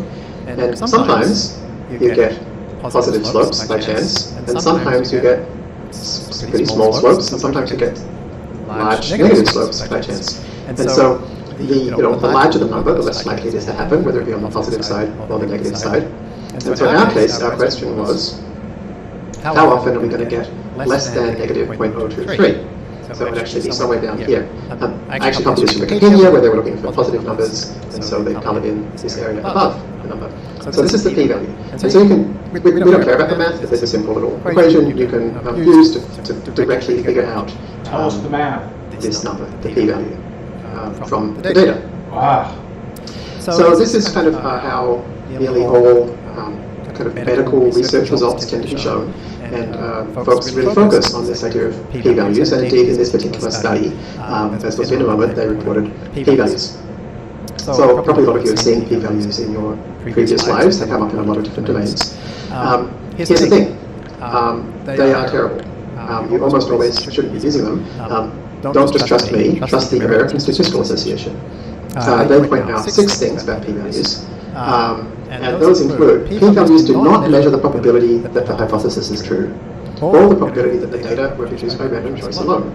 Now we know this because we just saw that if we use more data, right, so if we sample 3,000 random cities rather than 100, we get a much smaller value, right? So p-values don't just tell you about how big a relationship is, but they actually tell you about a combination of that and how much data did you collect, right? So they don't measure the probability that the hypothesis is true. So therefore, conclusions and policy decisions should not be based on whether a p-value passes some threshold. P-value does not measure the importance of a result, right? Because again, it could just tell you if you collected lots of data, which doesn't tell you that the results actually have any practical import. And so by itself, it does not provide a good measure of evidence. So Frank Harrell, who is somebody who I read his book, and it's a really important part of my learning. He's a professor of biostatistics, has a number of great articles about this. He says null hypothesis testing and p-values have done significant harm to science. And he wrote another piece called Null Hypothesis Significance Testing Never Worked. I've shown you what p-values are so that you know why they don't work, not so that you can use them. Right? But they're a super important part of machine learning because they come up all the time in making this, when people saying this is how we decide whether your drug worked or whether there is an epidemiological relationship or whatever. And indeed, p-values appear in this paper. So in the paper they show the results of a multiple linear regression. And they put 3 stars next to any relationship which has a p-value of 0.01 or less. So there is something useful to say about a small p-value, like 0.01 or less, which is that the thing that we're looking at probably did not happen by chance. Right? The biggest statistical error people make all the time is that they see that a p-value is not less than 0.05, and then they make the erroneous conclusion that no relationship exists. Right? Which doesn't make any sense, because let's say you only had 3 data points, then you almost certainly won't have enough data to have a p-value of less than 0.05 for any hypothesis. So like the way to check is to go back and say, what if I pick the exact opposite null hypothesis? What if my null hypothesis was there is a relationship between temperature and R? Then do I have enough data to reject that null hypothesis? Right? And if the answer is no, then you just don't have enough data to make any conclusions at all. Right? So in this case, they do have enough data to be confident that there is a relationship between temperature and R. Now that's weird, because we just looked at the graph and we did a little bit of the envelope in Excel, and we thought, this could well be random. So here's where the issue is. The graph shows what we call a univariate relationship. A univariate relationship shows the relationship between one independent variable and one dependent variable. And that's what you can normally show on a graph. But in this case, they did a multivariate model in which they looked at temperature, and humidity, and GDP per capita, and population density. And when you put all of those things into the model, then you end up with statistically significant results for temperature and humidity. Why does that happen? Well, the reason that happens is because all this variation in the blue dots is not random. There's a reason they're different, right? And the reasons include denser cities are going to have higher transmission, for instance, and probably more humid will have less transmission. So when you do a multivariate model, it actually allows you to be more confident with your results, right?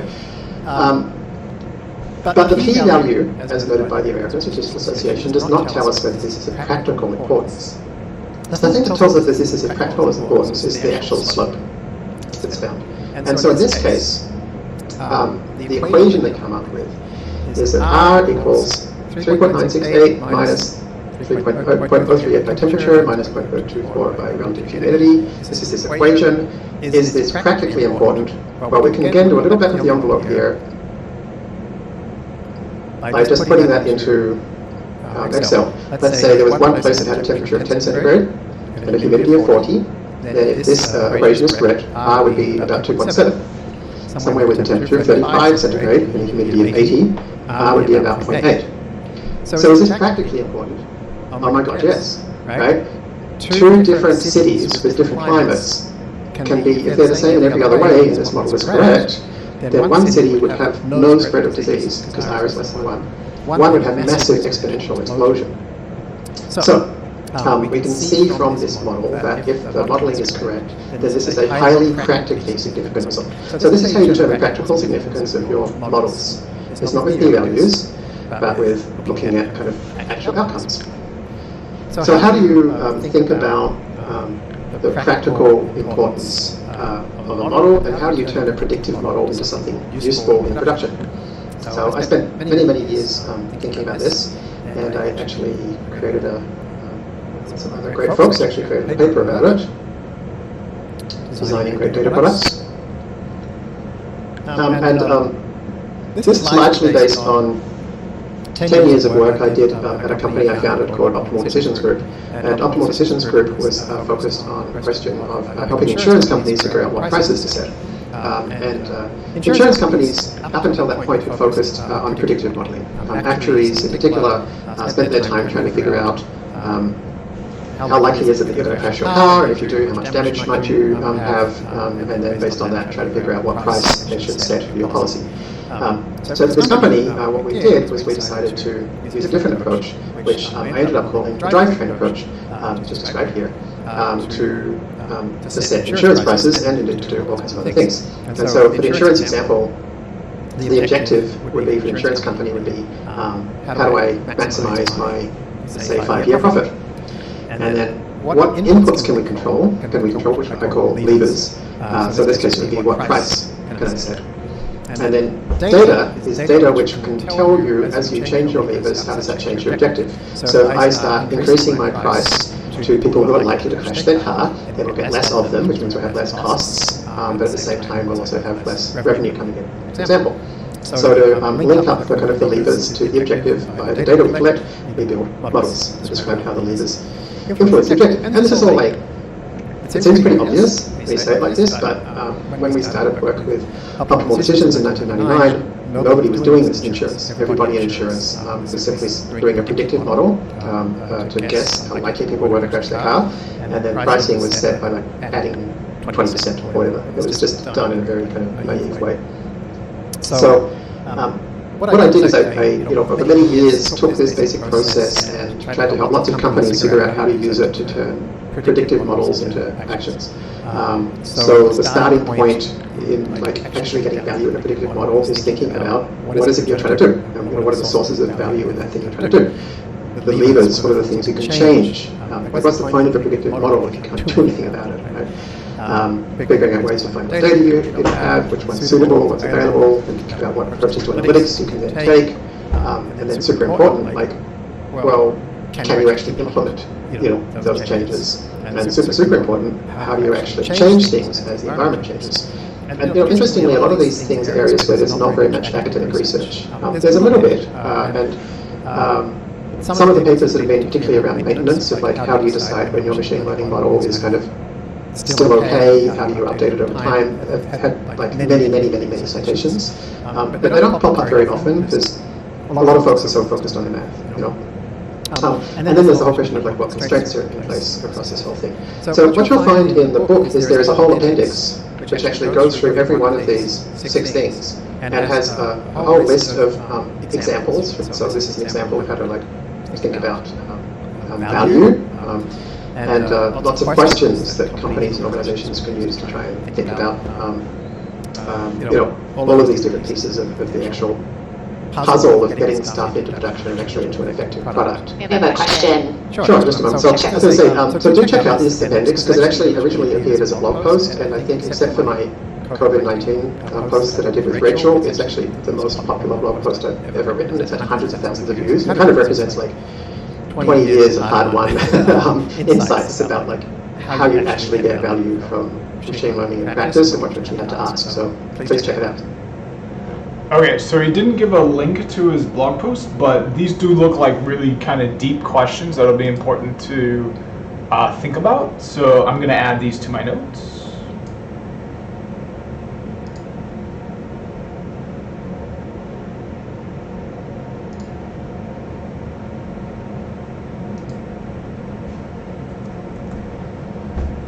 Okay, and let's continue on.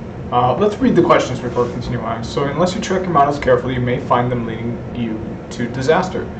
How are analytical systems built by third parties and maintained? When are they transferred to internal systems? How are the effectiveness of models tracked? When does the organization decide to rebuild models? How are data changes communicated internally, and how are they managed? How do data scientists work with software engineers to ensure algorithms are correctly implemented? When are test cases developed and how are they maintained? When is refactoring performed on code? How is the correctness and performance of models maintained and validated during refactoring? How are maintenance and support requirements logged? How are these logs used?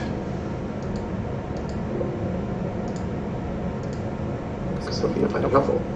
So when we think about this for the question of how should people think about the relationship between seasonality and transmissibility of COVID-19,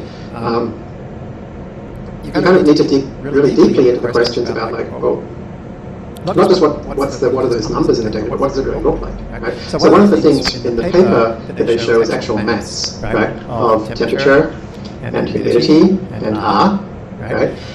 And you can see, like, not surprisingly, that humidity and temperature in China are what we would call autocorrelated, which is to say that places that are close to each other, in this case geographically, have similar temperatures and similar humidities. And so, like, this actually puts into question the p-values that they have, right? It's kind of interesting that, like, I wonder if that's the same way for everywhere, and I wonder if, like, elevation variation affects that. That's kind of an interesting concept I never really thought about before. Do humidity and temperature relate to one another geographical, or can you have two nearby towns where one town when it's 90 degrees is very humid, but the other town when it's 90 degrees is not so humid at all? Because you can't really think of these as 100 totally separate cities, because the ones that are close to each other probably have very close behavior, so maybe you should think of them as like a small number of sets of cities, of kind of larger geographies. So these are the kinds of things that when you look actually into a model, you need to think about what are the limitations, and then to decide well, what does that mean? What do I do about that? You need to think of it from this kind of utility point of view, this kind of end-to-end, what are the actions I can take, what are the results point of view, not just null hypothesis testing. So in this case, for example, there are basically 4 possible key ways this could end up. It could end up that there really is a relationship between temperature and R, or so that's what the right-hand side is, or there is no real relationship between temperature and R, and we might act on the assumption that there is a relationship, or we might act on the assumption that there isn't a relationship. And so you kind of want to look at each of these 4 possibilities and say, well, what would be the economic and societal consequences? And there's going to be a huge difference in lives lost and economies crashing and whatever else for each of these 4. The paper actually has shown, if their model is correct, what's the likely R value in March for every city in the world, and the likely R value in July for every city in the world. And so, for example, if you look at kind of New England and New York, the prediction here is, and also the very coast of the West Coast, is that in July the disease will stop spreading. Now, if that happens, if they're right, then that's going to be a disaster, because I think it's very likely in America and also the UK that people will say, turns out this disease is not a problem. It didn't really take off at all. The scientists were wrong. People will go back to their previous day-to-day life, and we could see what happened in 1918. Flu virus, the second go around when winter hits, could be much worse than the start. Right? So there's this kind of huge potential policy impacts depending on whether this is true or false. And so to think about it, I also just wanted to say that it would be very irresponsible to think, summer's going to solve it, we don't need to act now, just as this is something growing exponentially and could do a huge amount of damage. That's a really, this woman, is she single? And is she into, is her type the type that I would fit into? But anyways, it gets worse when it's no longer summer. We've proven that. Does that mean that it's ethical to not act, or even if it gets better when it's no longer summer? Will that mean it's ethical to not act? We're talking about people dying. Literally, the numbers of people who die varies by a factor, varies by tens of thousands of people, depending on whether or not you take seriously wearing a mask. I mean, it's so simple, and it's just something in the United States a lot of people really struggle with, because they just don't want to be told what to do for some reason. I understand, if they were being told to wear a mask and the data just wasn't very sound, you couldn't look into it yourself, it was hidden, it wasn't transparent, but you can look into the data of wearing a mask, you can look it into yourself, and it's the right thing to do. And if you're a business owner, you don't have to be smart enough to do that. You can just hire someone to do that for you. And it's most of the major businesses, Walmart, major grocery store chain in my area, they require masks. So if you're an independent thinker or whatever, and you come to the conclusion that wearing masks is not the way to go, you're at odds with these major chains. It's just, to me, it kind of blows my mind that as a nation we can't take wearing masks more seriously than we are. I think for the most part we're taking it seriously, and a lot of, as I said, Walmart is requiring it in their stores.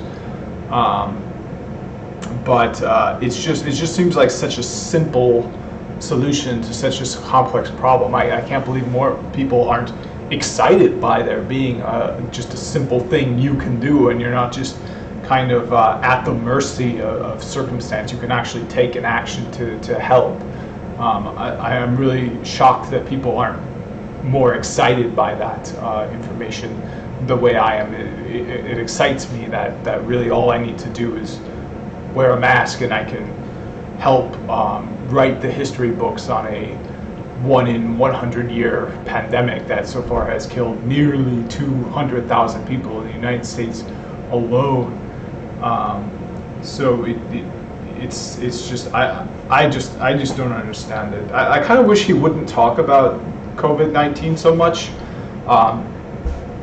because I want to learn about machine learning, and COVID-19 is a deeply traumatic, I would say, and stressful thing for me. And not because I have anyone in my personal life who has gotten it or who has died, just because of how it has exposed the dysfunction in the United States and how simple of a problem it is and how much difficulty we're having as a nation solving such a simple problem that most other first world nations have managed to solve. It's almost kind of a realization, a bursting of my bubble of belief that the United States is an advanced nation. I'm almost getting to the point where I just don't consider the United States to be a first world nation anymore.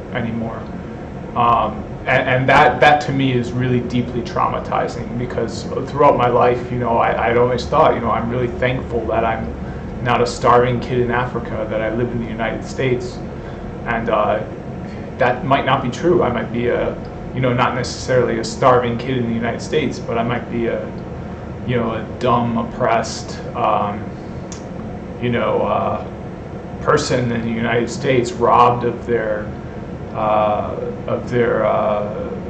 ability to come to robbed of healthcare, robbed of education, even robbed of just straight up money. Like it's just really kind of, coronavirus is kind of forcing me to look at my own country in a way that I've never thought to do, at least not very deeply, and not with serious intention. And to me, that's pretty deeply traumatizing. So I kind of wish he wouldn't really talk about coronavirus so much and would just teach machine learning instead, without the context of current events applied to it. It could be already has it. It's a good problem either way. If you assume that there will be seasonality and that summer will fix things, then it could lead you to be apathetic now. If you assume there's no seasonality and then there is, then you could end up kind of creating a larger level of expectation of destruction than actually happens, and end up with your population being even more apathetic. So that being wrong in any direction would be a problem. So one of the ways we try to deal with this this kind of modeling is we try to think about priors. So priors are basically things where we, rather than just doing a null hypothesis, we try and start with a guess as to what's more likely. Right? So in this case, if memory serves correctly, I think we know that flu viruses become inactive at 27 centigrade. We know that the cold coronaviruses are seasonal. 1918 flu pandemic was seasonal. In every country and city that's been studied so far, there's been quite a few studies like this. They've always found climate relationships so far. So maybe we'd say, well, prior belief is that this thing is probably seasonal. And so they would say, well, this particular paper adds some evidence to that. So it shows how incredibly complex it is to use a model in practice for, in this case, policy discussions, but also for organizational decisions.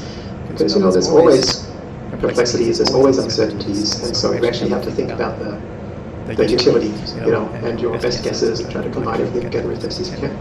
Okay. So with all that said, it's still nice to be able to get our models up and running, even if even just a predicted model is sometimes useful on its own, sometimes it's useful to prototype something, and sometimes it's just it's going to be part of some bigger picture. So rather than try to create some huge end-to-end model here, we thought we would just show you how to get your PyTorch fast AI model up and running in as raw a form as possible, so that from there you can kind of build on top of it as you like. So to do that, we are going to download and curate our own data set, and you're going to do the same thing. You're going to train your own model on that data set, and then you're going to create an application, and then you're going to host it. Okay? Now, there's lots of ways to curate an image data set. You might have some photos on your own computer. There might be stuff at work you can use. One of the easiest, though, is just to download stuff off the internet. There's lots of services for downloading stuff off the internet. We're going to be using Bing Image Search here because they're super easy to use. A lot of the other kind of easy to use things require breaking terms of service of websites. So like, we're not going to show you how to do that, but there's lots of examples that do show you how to do that. You can check them out as well if you want to. Bing Image Search is actually pretty great, at least at the moment. These things change a lot, so keep an eye on our website to see if we've changed our recommendation. The biggest problem with Bing Image Search is that the sign-up process is a nightmare, at least at the moment. I feel like one of the hardest parts of this book is just signing up to the API, which requires going through Azure. It's called Cognitive Services, Azure Cognitive Services. So we'll make sure that all that information is on the website for you to follow through just how to sign up. So we're going to start from the assumption that you've already signed up.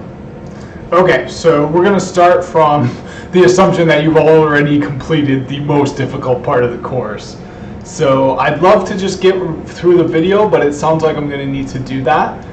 So you know, if he's saying that's the most difficult part of the course, to me, that's an hour of work. I really don't see how the most difficult single element of what I'm going to be doing will take me less than an hour. But let's just kind of go through it, and hopefully it takes less than that. So, yep, and even in here, they've got 20 chapters. So, yeah. So he said he's probably only going to go through the first 8 chapters in this video series, and the next video series he's going to go through more. So, this video series has 8 lessons, but there's going to be 3 different video series. So I'm actually going to post that to Discord just to be super clear.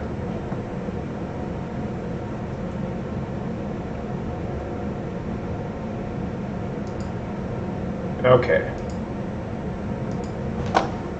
Just to be super clear, he said that they did say that there will likely be additional courses that cover the rest of the chapters in the book.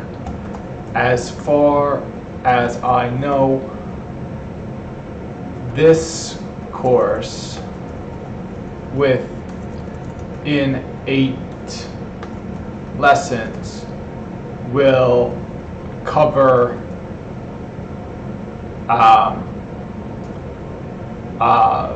fewer than the first 10 chapters. As far as I know, this course in 8 lessons will cover fewer than the first 10 chapters.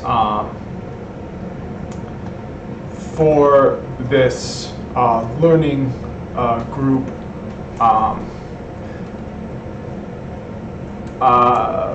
for the sake of busy schedules, I'd recommend sticking to whatever was expected in the whatever is expected by the end of course, by the end of the 8th lesson in course 1, and then continuing the group for for those interested by finding and completing course 2.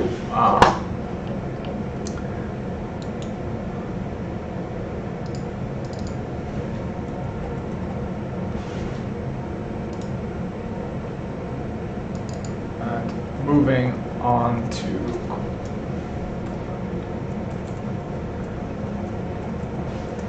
okay, just to be super clear, they did say there will likely be additional courses that cover the rest of the chapters in the book. As far as I know, this course in 8 lessons will cover fewer than the first 10 chapters. For this learning group, for the sake of busy schedules, I'd recommend sticking to whatever is expected by the end of the 8th lesson in course 1, and then continuing the group for those interested by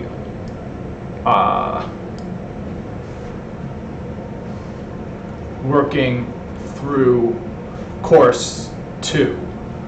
I do not believe it is a reasonable goal to expect all 20 chapters of the book to be completed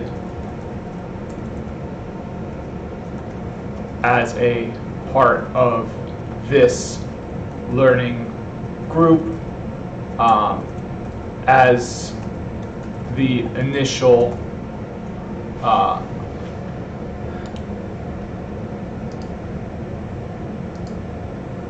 as a part of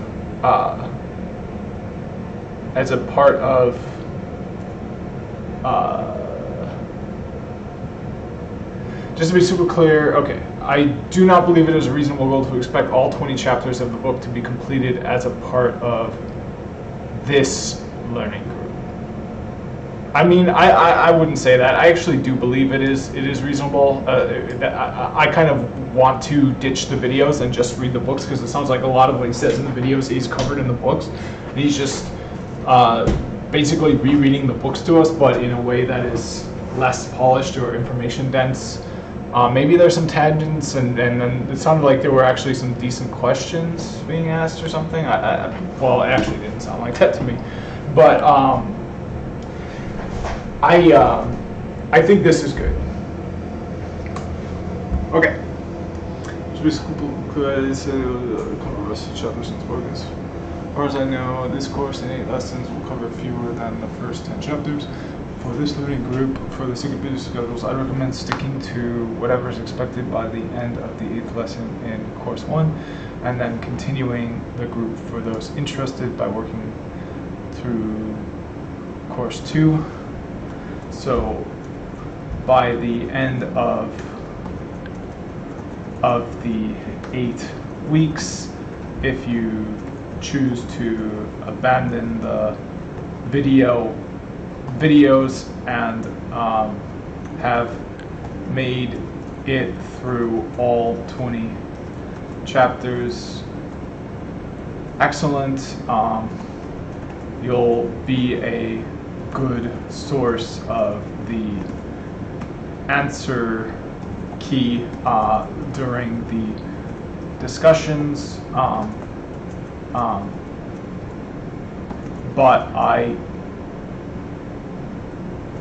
but the scope of,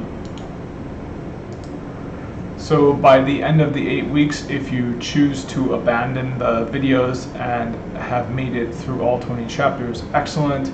You'll be a good source of the answer key during the discussions, but I think it's more reasonable to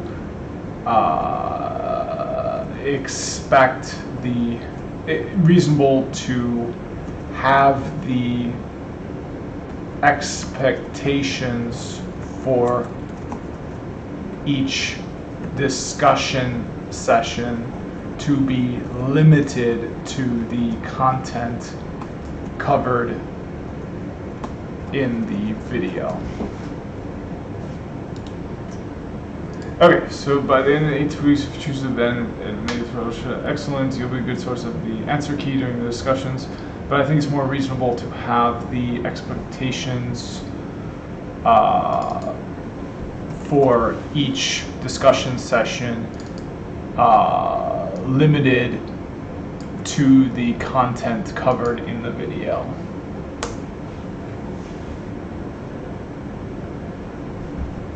Which does mean that after the end of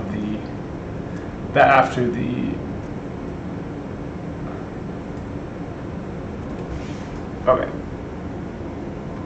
All right, let's, oops, let's not get too distracted here, because we've got possibly the most difficult one coming up. I can shut down this this intro book. So I'm gonna click this button. I have a feeling it's gonna be a bad idea, but okay, so it wasn't a bad idea to click that. It was a perfectly fine idea. Yep, we're gonna leave this, and we're gonna do, okay, can close all this. Maybe leave the notes open, leave the Kaggle open.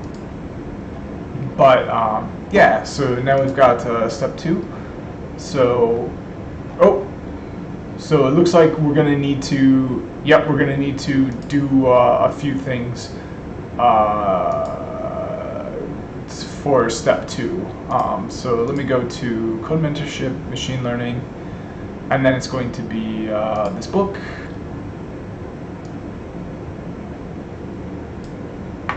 Okay, so now let's see what the actual book says, because this is the book, and then this is the stripped down version of the book, so that it's easier to look at the code.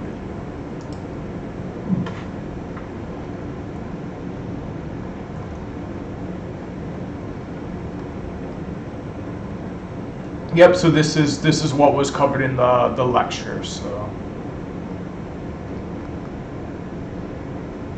Okay, so gathering data. So I think this is where,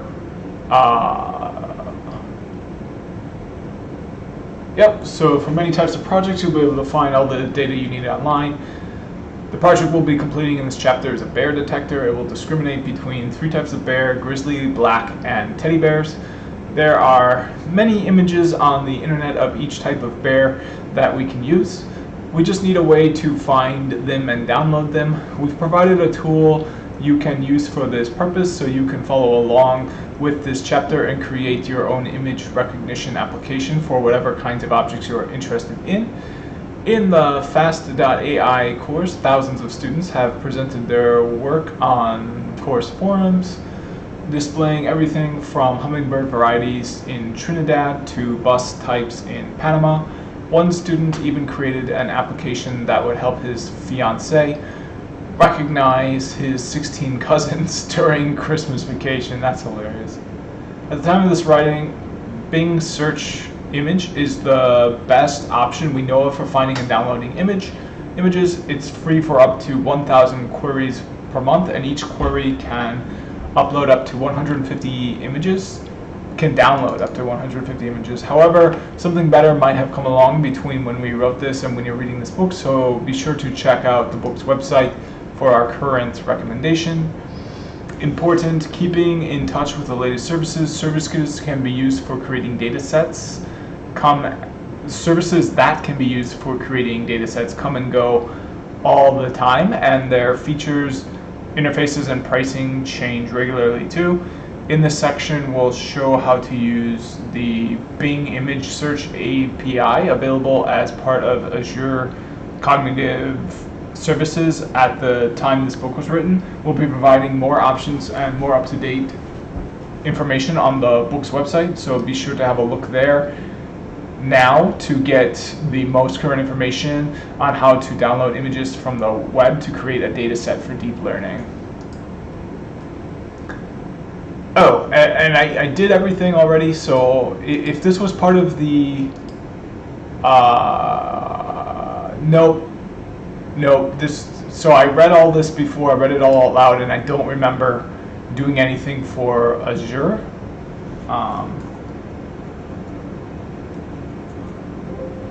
What about Bing?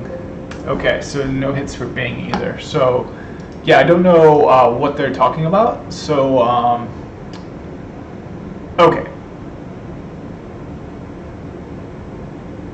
So okay, so yeah, let's see if I can get an Azure search key.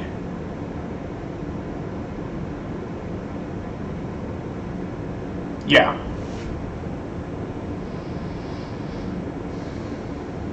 Well, let's do this. Let's go to the Microsoft Store.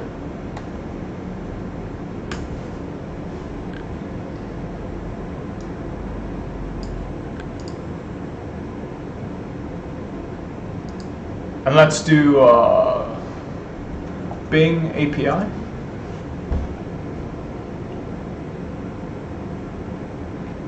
Okay, let's do Azure.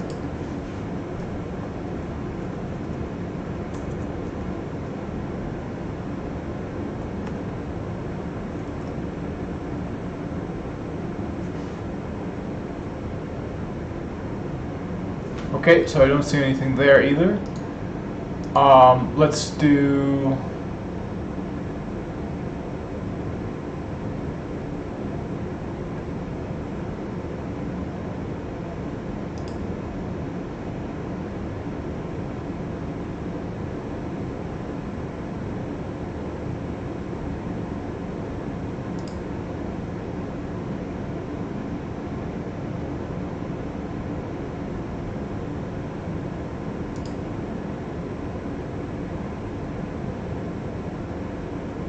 okay, so I should be able to sign in with my GitHub.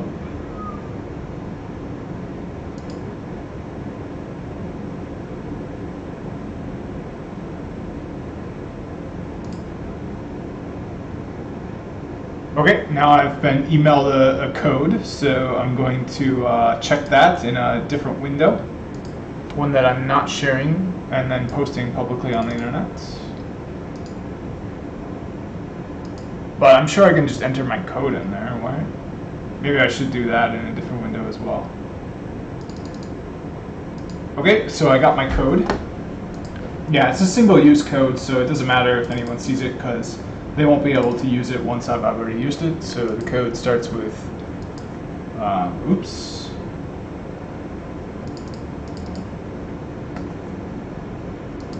Yeah, there's my code, so you won't be able to use it anyway.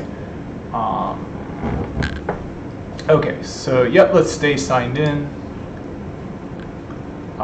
Yep, and I'm all set. Okay.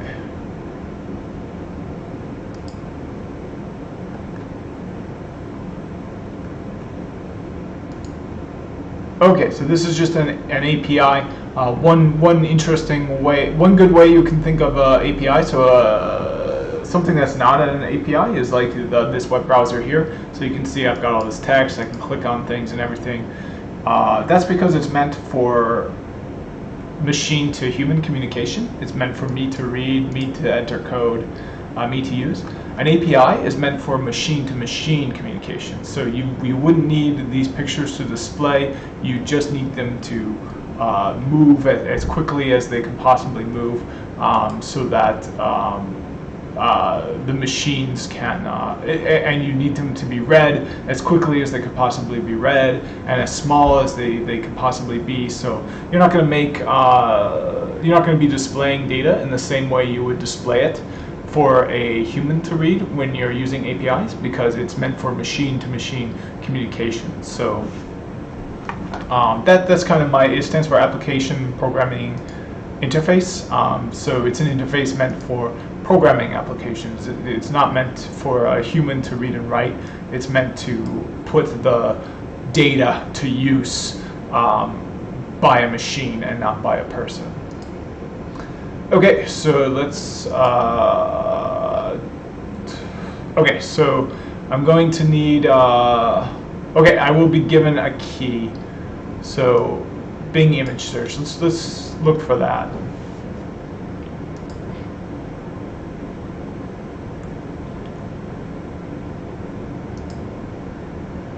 Okay, let's go back and let's type in API afterwards. So it looks like my internet is not working. API, okay, there we go, perfect. Yeah, this looks like what we're gonna need. I'm not sure what I logged into before, but it wasn't the right thing.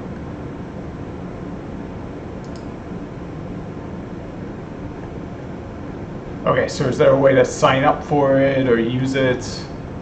So sales team, let's try this try. So here we get a free account, $0 a month, free access, we get credits, so let's sign up for this. Yep, so we're going to start for free. Okay, and we're going to sign in with GitHub. Might need another one-time code. Oh, nope, I'm already in. So it looks like I've got to create a profile, but it looks like everything is there. Okay, so I think this is why he said this is going to be a long process, because I've actually got to do this. So I'm putting this on my second screen. I'll give you a nice, I'm going to search for cute and put that on my main screen for what I'm sharing. Yeah, here you go. You get this, and I'm going to be. Let's see. Let me search. There we go. Okay, so there you go. You'll be staring at that while I'm filling this out. Okay, and the fewer information, the better. Oh, it looks like I can. Okay, I'll do that.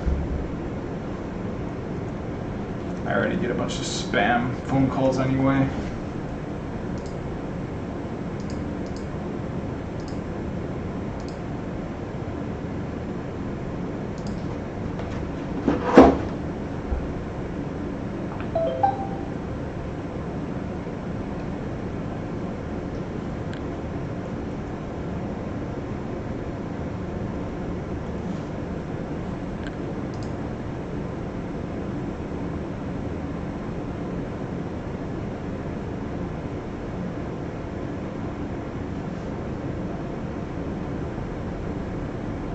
Okay, so we're asking for your credit card number to verify your identity and keep out spam and bots.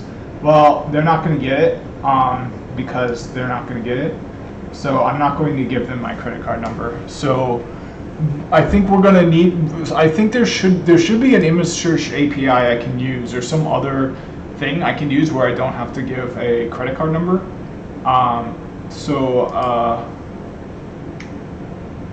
I could try, like maybe there's like an auto generate, so like fake credit card numbers or something, but I don't, I'd rather not even go down that route. So let's see here.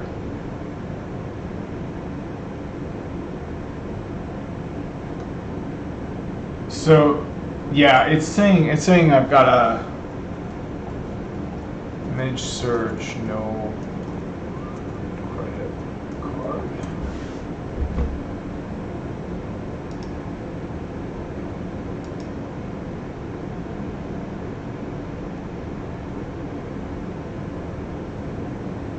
Okay, here we go. Here's the, yep. So here's the form for this class. Hopefully they'll,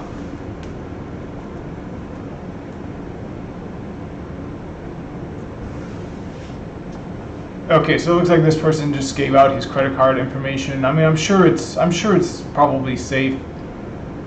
But I'd really rather not do that because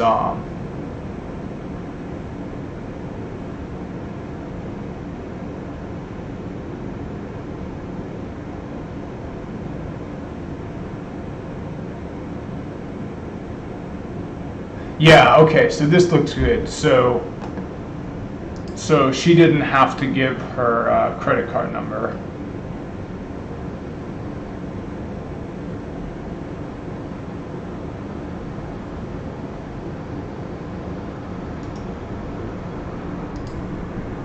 Okay, so she, what's her name? But I don't know, but she gave a good answer.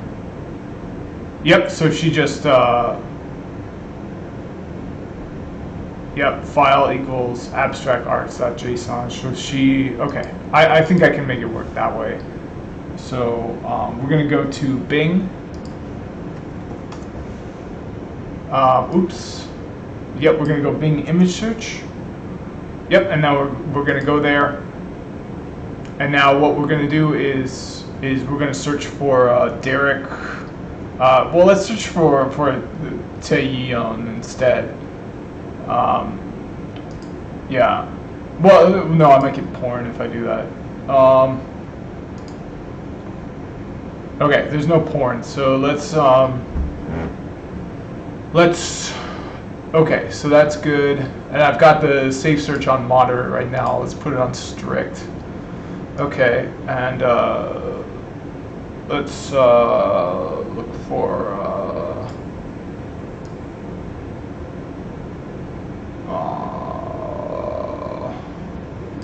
Okay, so there should be a like an API or like a JSON.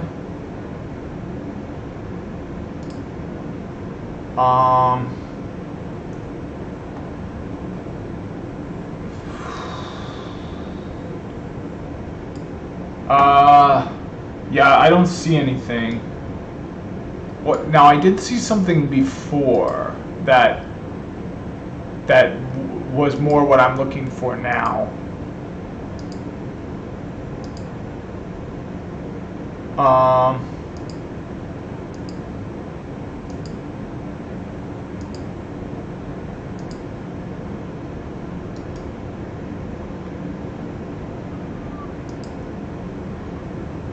think I might have exposed myself as a sexist because I didn't assume I would see porn.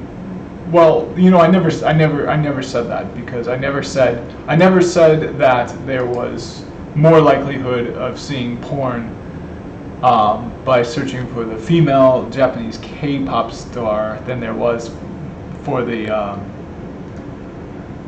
guy who looks more like me than the other option. Yeah, I didn't even speak to that at all. I just kind of wanted to, basically all I wanted to do was make sure that filtering was set to strict, regardless of the content I was looking for. I probably am good to do that even when I type in cute and stuff. But that's not going to be a big deal. I think my YouTube channel I marked isn't for children anyway. So let's see here. We're going to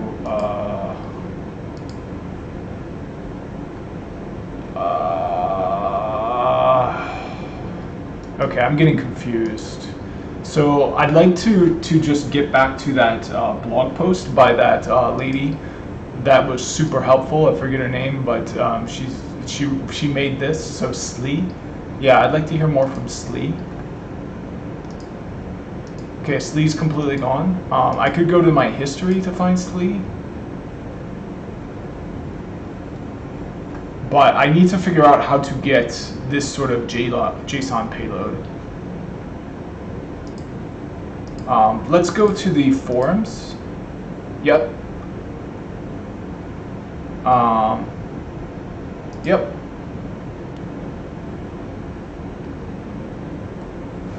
Okay, and now we're going to search for lesson 2.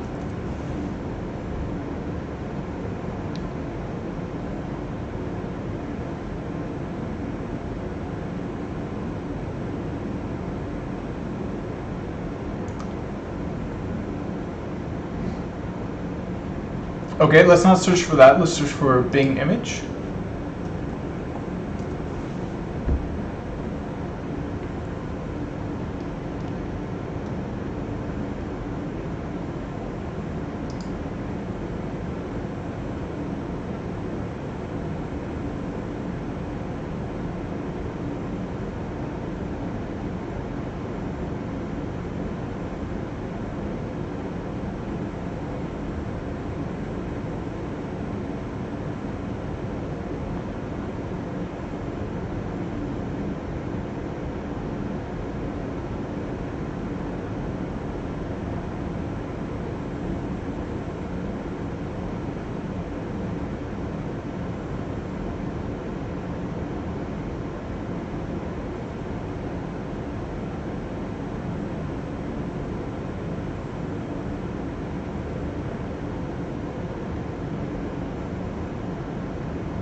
2 hours, okay.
Okay, so I think I can just do this, even though I don't have a key.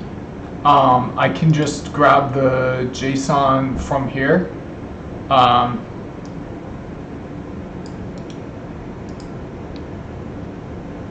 Yeah. I can just use the JSON here somehow. Okay, so let's continue on with the video, and we're just going to try to essentially hack my way around it the way that perfect person did it before. So we're going to try to be perfect. And I have her code right here. I don't have her initial toast, but I don't think I'm going to need it. Okay, so let's get back to the video somehow. I don't know how, but we will figure that out. Hopefully without sharing my email. Oops, so I shared my email. It's not what I intended to do, but I did make it back to the area I wanted to go to. But you can find it, just go ping image search API. And at the moment, they give you 7 days with a pretty high quota for free, and then after that, you can keep using it as long as you like. But they kind of limit it to like 3 transactions per second or something, which is still plenty. You can still do thousands for free. So it's at the moment it's pretty great, even for free. So what will happen is all right, so let's see if we can sign up for the 7-day.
Oops, so I'm going to need to come back in a little bit, so I'll pause the recording and I will be back soon.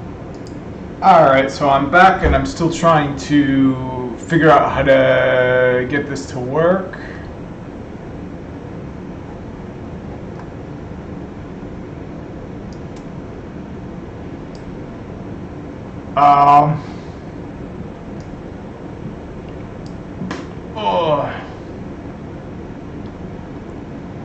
Oh my god. Okay.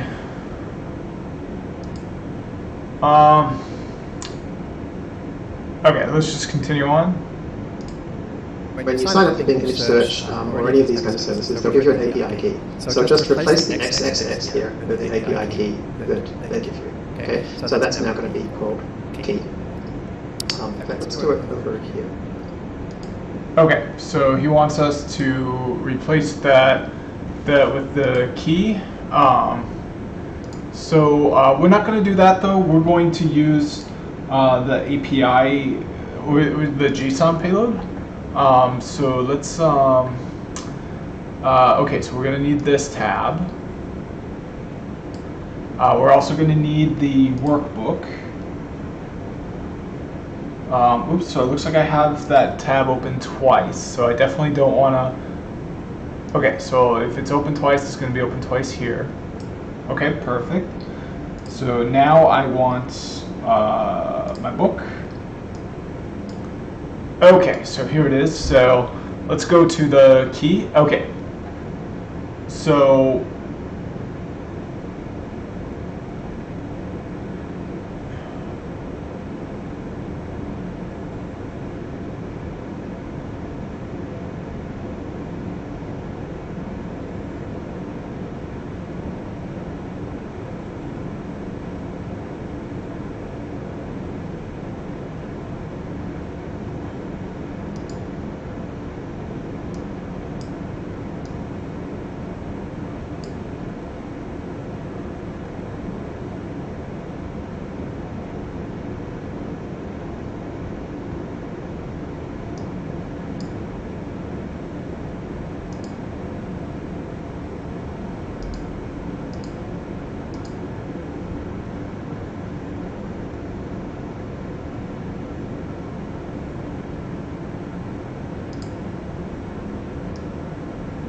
Okay, for some reason my computer is just not letting me do things it normally lets me do.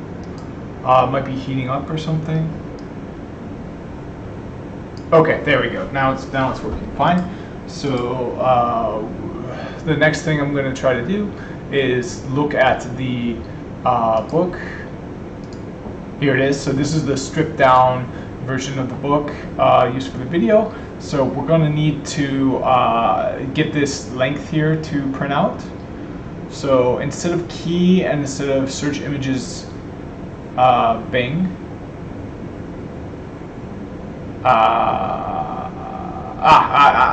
so this is just showing the function. Here is where we're passing it this. So we're not going to be passing it here. We're not going to be, So IMS.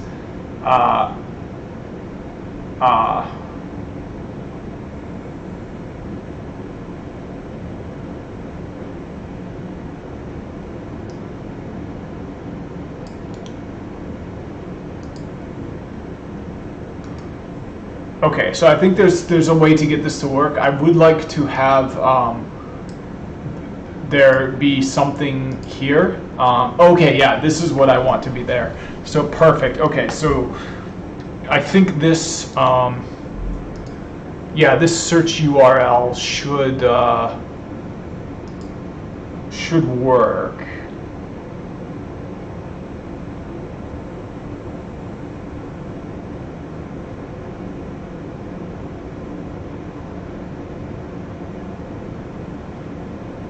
Yeah, because these are all the images anyway. So yeah, this is a JSON result of all the images we search for. So we can do grizzly bears. Yeah, and now we get yeah, here's the JSON for it.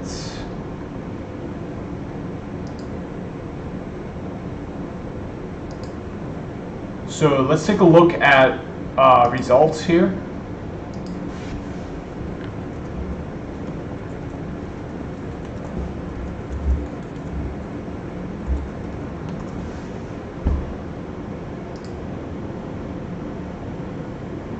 Okay, so we didn't import the everything up here, so let's do that. Okay, and then we didn't define a key either.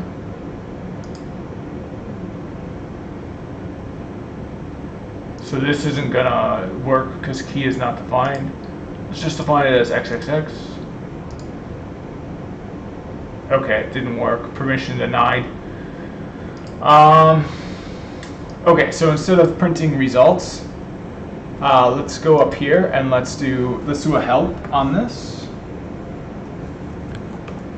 Okay, and we'll get the built-in Python help.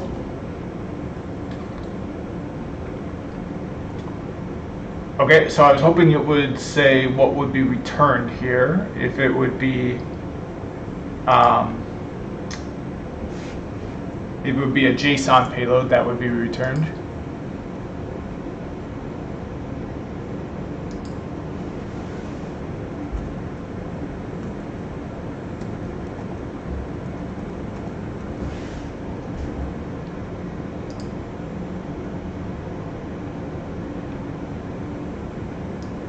Okay, so I gotta get that key somehow. I kind of know how to get it. I've got to go here and I've got to sign up for the trial.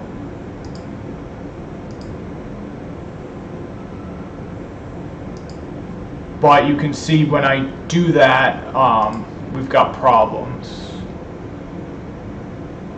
Yeah, unable to add the product to your prescription.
Okay, so she just used abstractarts.json.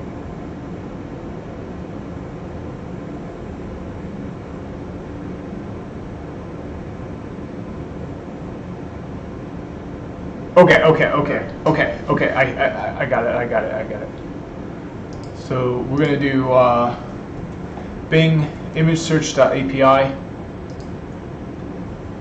Okay, now we're gonna go down here. We're gonna search grizzly bear.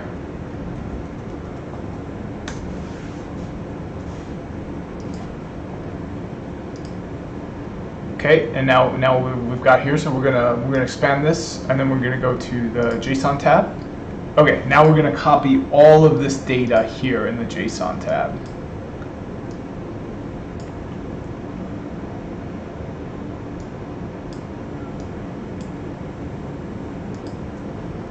Okay, so now what we're going to do is go into our Paper Space Council. We're going to go Files. And then we're going to create a new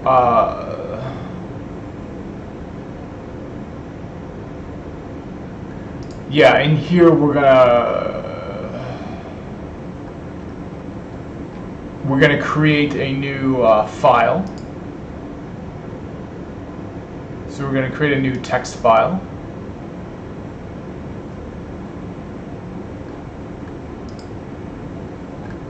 Okay, so it's gonna be the JSON for the grizzly bears. We're gonna do save. And then we're going to look at what this person did. Okay, and we'll just call it grizzlybears.json.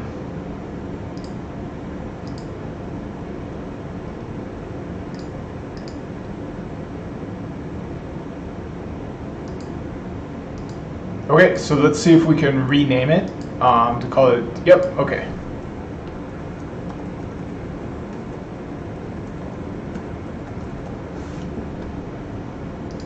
Okay, so that looks good. So now let's try to mimic what she's got here. So instead of a key cell, we're going to get rid of that cell. So we can cut it. And then I'm not sure what was in this cell before. Oh, right. Okay, I guess I'm not sure what was in that cell.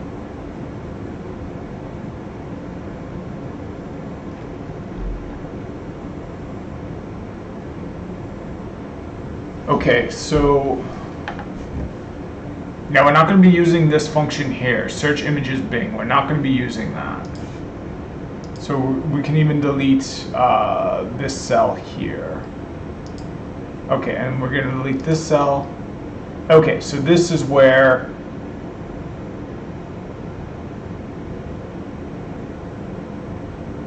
okay, so this is the cell where we're going to change the code here. We're going to, instead of doing that, we're going to do, because this is, we can see they're searching for grizzly bears here, but instead we're going to use a file we found with the JSON to that. So we're going to be using the results of the API, but not the API itself. There's no need for us to do that. It would be faster, so if we were doing this really rapidly as part of an application, this method would not work because it's too slow. But if we just want to pull down a bunch of images and use them, we can do this right now this way.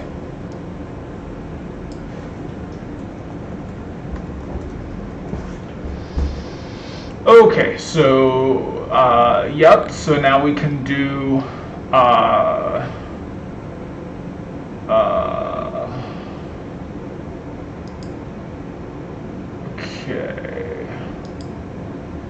okay, so now IMS, which I think stands for images, I'm not sure, but it's not going to equal results, it's going to equal data here. And then now this is going to be a Python dictionary because we're loading it from a JSON payload. So and then we want the actual web links for it. So let's go. Yep, let's take a look at what it's going to look like. So we've got host page display URL.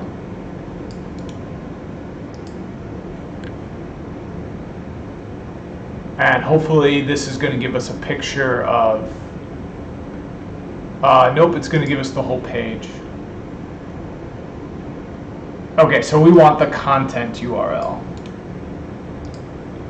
Yep, perfect. So content URL.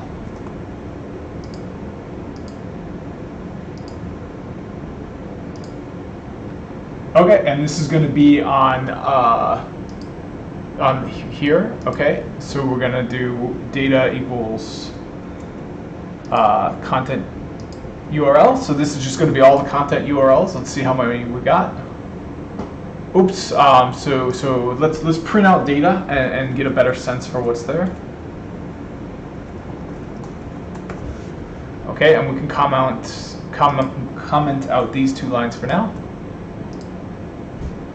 Okay, so this is what I thought. We've got, so let's see what data is. Is it a Python dictionary? Yes, it's a Python dictionary. So it's not going to be content URL. Let's see what it's going to be.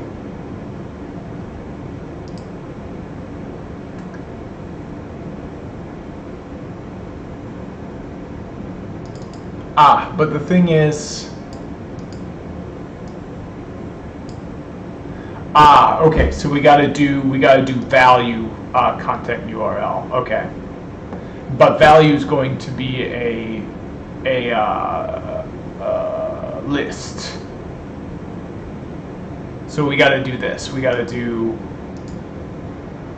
Oops, where's my other thing? Here it is. Okay, so this is what we got to do. So we have the data. So we've got okay. So we can do images equals data, and then it's going to be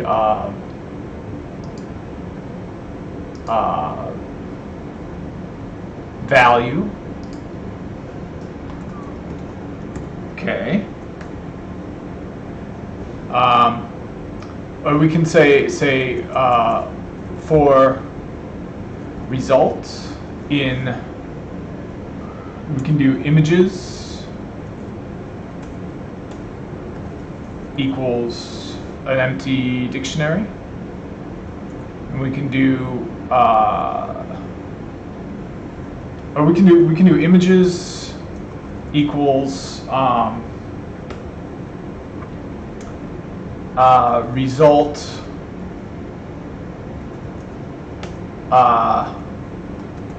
content URL for result in data value. So we can use a list comprehension like this, and then we get images, and we can even call that IMS.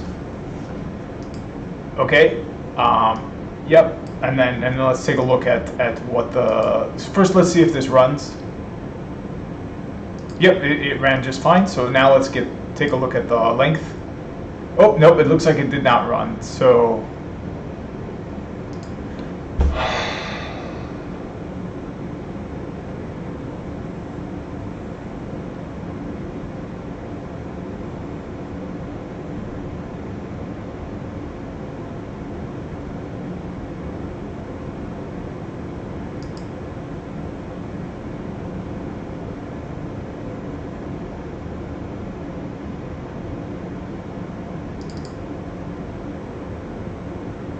RESULT.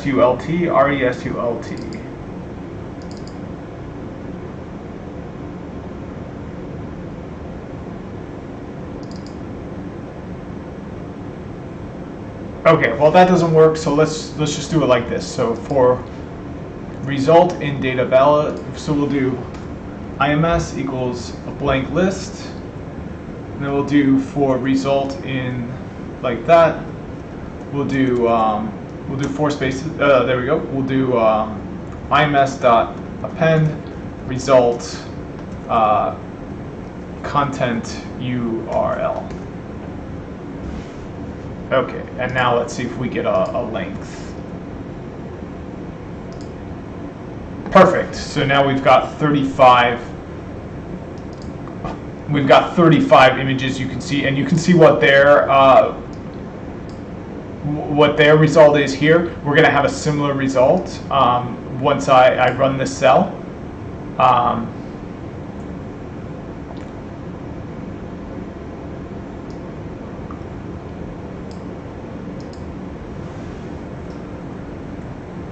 Let's do IMS 0. It should print out a picture of a. Oh, yep, there we go.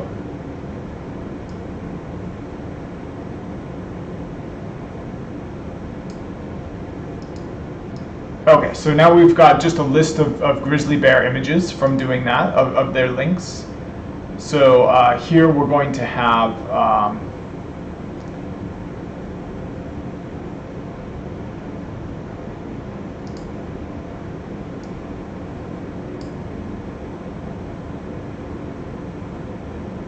Okay, so we've got a list of links such as this one, where if we go and we open the link, let's do that.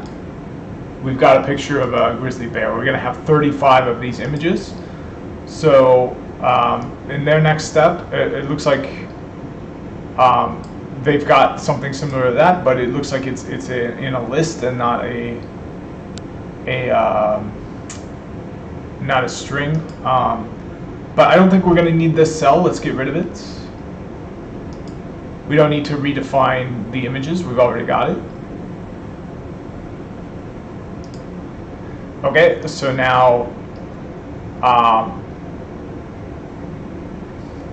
yep. So now we can download the. Yep. So now we can do.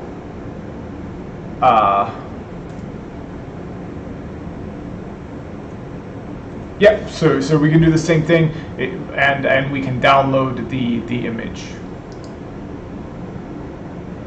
Okay, so now we can open the image, and it. Oh.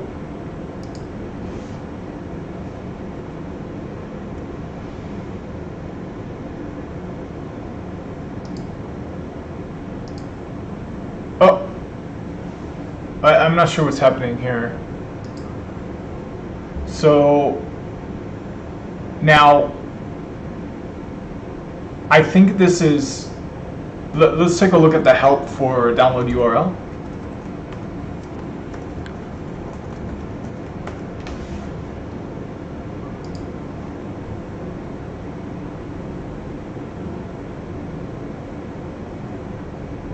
Yeah, so that's what I thought.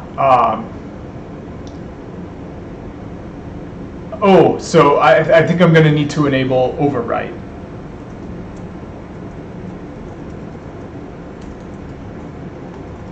Perfect. Okay, this should work. Aha! Boom! Boom! You're not getting my credit card number. You want my credit card number? It's right here. All right. So they probably already do have my credit card number. But anyways. Let's run this. Oh, it looks like I had the same. But this overwrite keyword is something that was very much necessary. You can see now we are getting real results.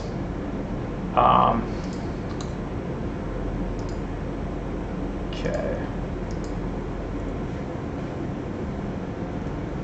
Now I don't have 35 because it starts at 0. So if I do, yep, index out of range. So I can only do the 34.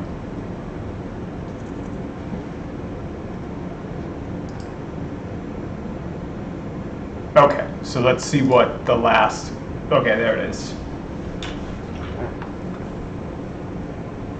Okay, so I got that to work. Let's continue watching the video, and I'll just use that for my data instead of the API. I'll just use the results of the API instead of the API itself.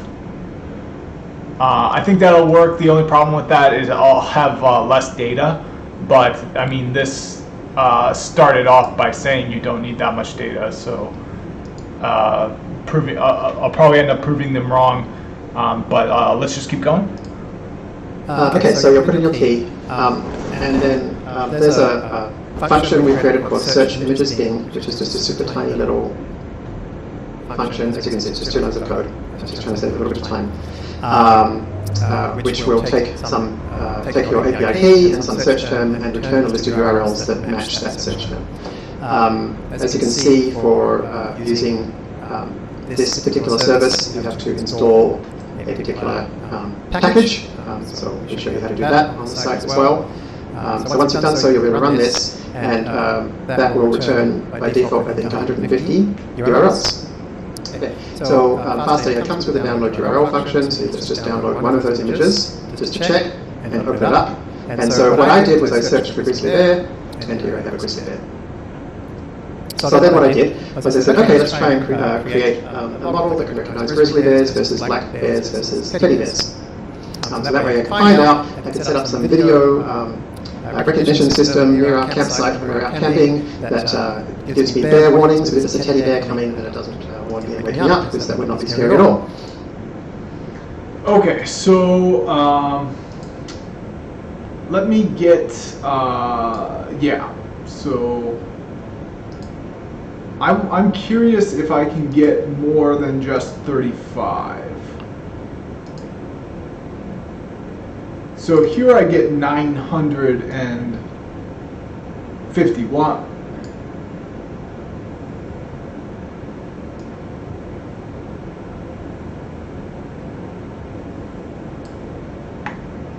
So I'm curious why I only got 35.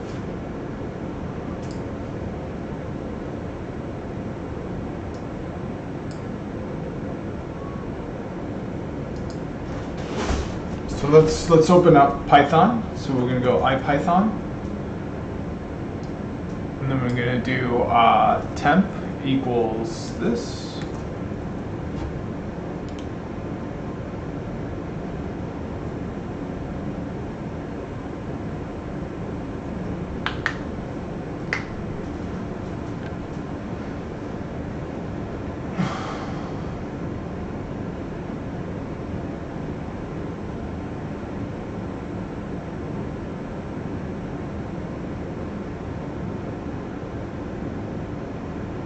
Okay, and then we're going to do import JSON after that, if I may. It looks like I may not at this point. I'm hitting enter, but it's not doing anything.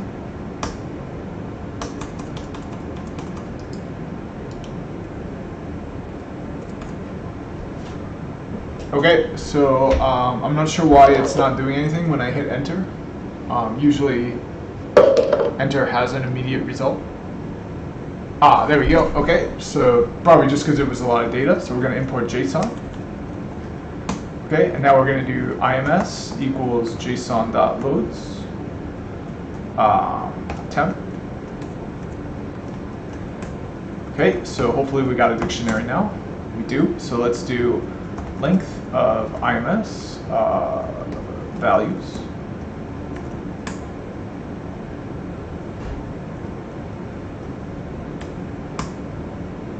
Ah, so we still only got 35 for some reason, even though, well, that sucks. Why do we only get 35? Is there more than one list?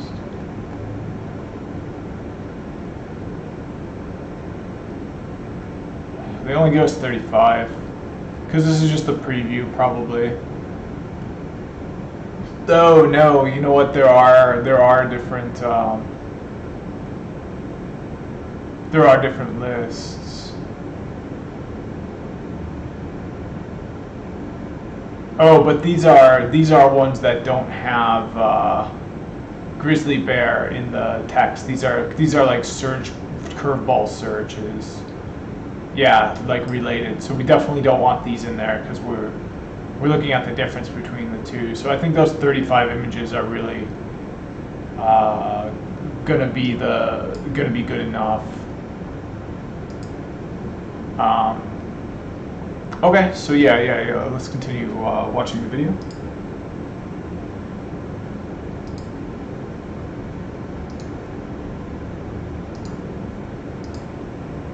So then I just go through each of those three bear types, create a directory with the name of grizzly or black teddy bear, search Bing for that particular search term, along with bear, and download. And so download images is a fast AI function as well. Okay, so let's do exactly what we did just now. We'll kind of do it the same way he did, and let's create our data for the different kinds of bears. So you can see we already did it for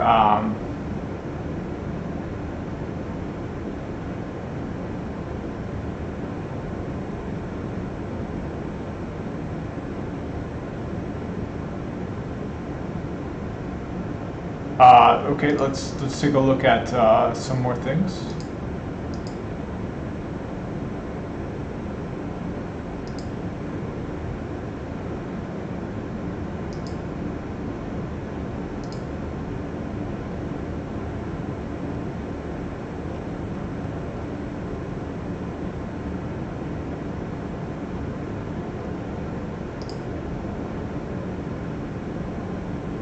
Okay, so under this images folder, let's make 3 folders. One's going to be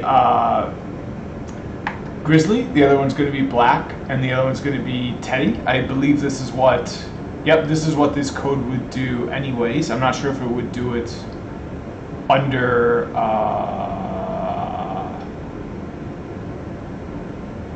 there.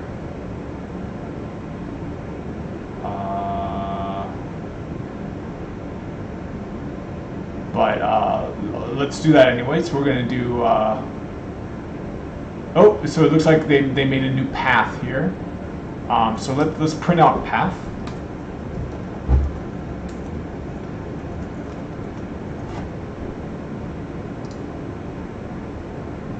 Oh, so yeah, it's just going to be bears. So it's going to be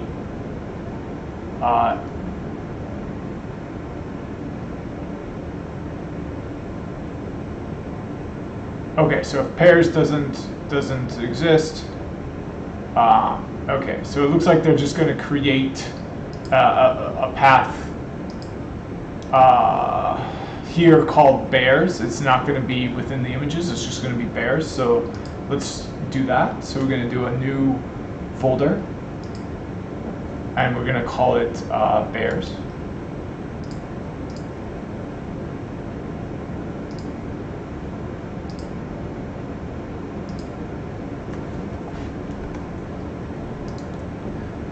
Okay, so now we'll go in here, we'll do Grizzly, Black, and Teddy.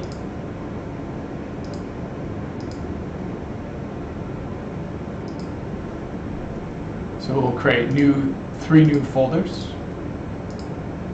Okay, and we're going to do Grizzly. Okay, and then we're going to do Black.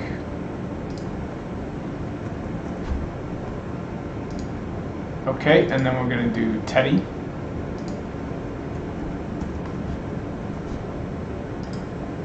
All right, so now let's continue reading this code here.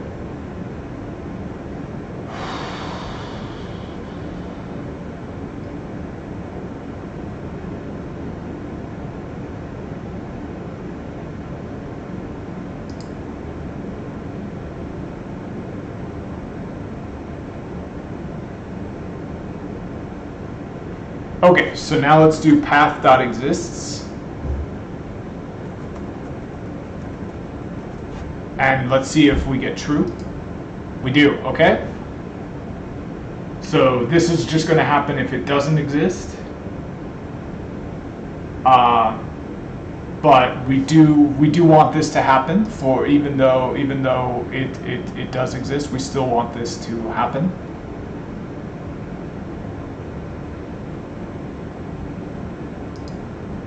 Actually, let's take a different approach.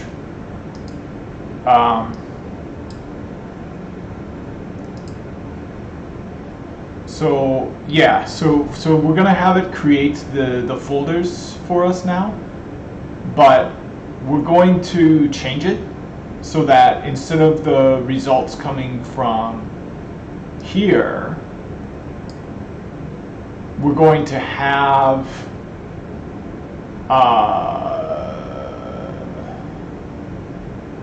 the results come from here.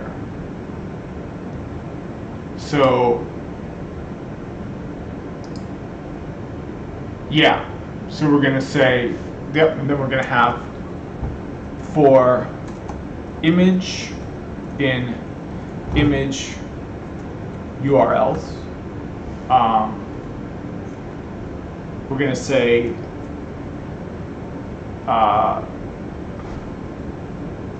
download images,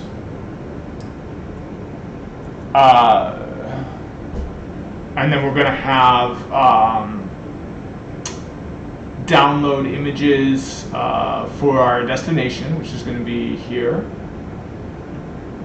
and then it's going to be URLs equals image.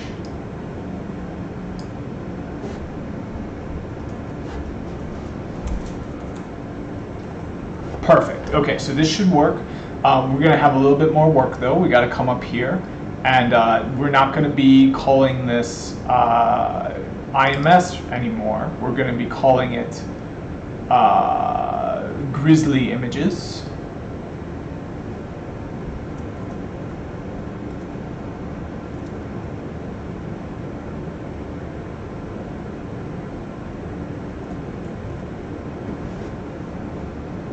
Grizzly image links. Okay, so there we go. And now we'll have images. So we'll do at the very top of this code, we'll do images equals a blank list. Okay, and then we're gonna have we're gonna have this. Then we're going to have this, and we're going to have this. So,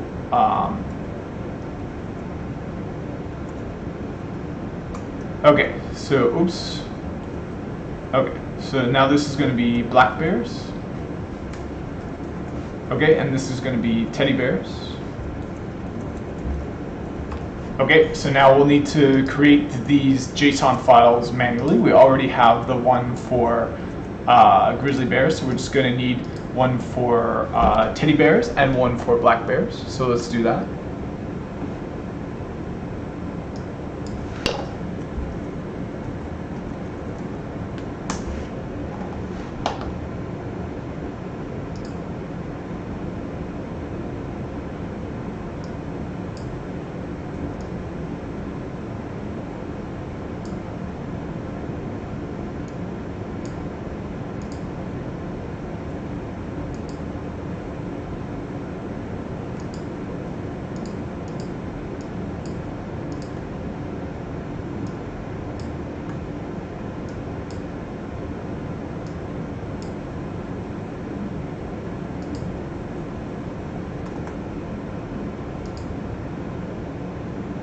Okay, so these are the files.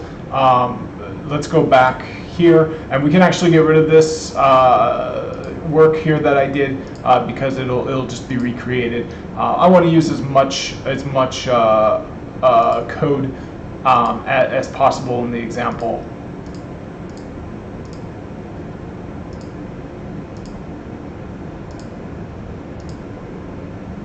Perfect. Okay, so now. Yep, so we've got grizzlybears.json, so let's make the blackbears.json.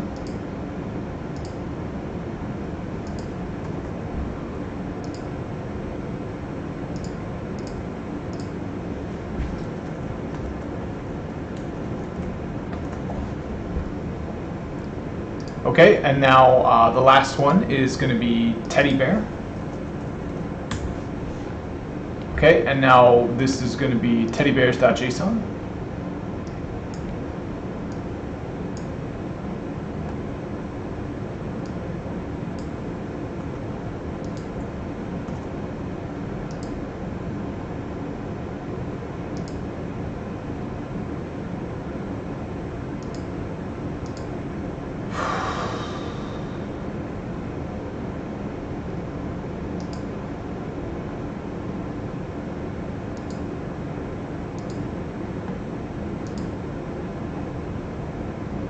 Okay, so yep, we've got one more JSON file to make. It's going to be teddy_bears.json. He goes wah wah wah wah waltzing with bears. Ready? I can't go that high.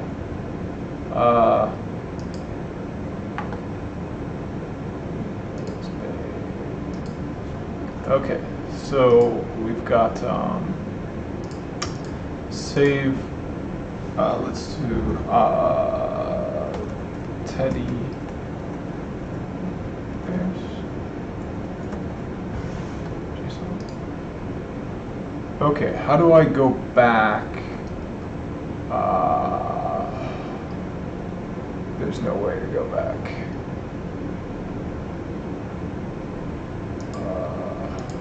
Yeah, there's no way to go back, so let's make sure it's saved.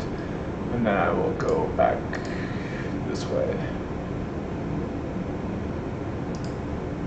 Okay.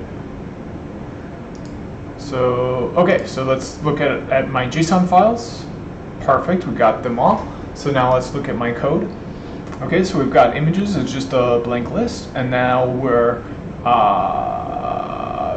so now we're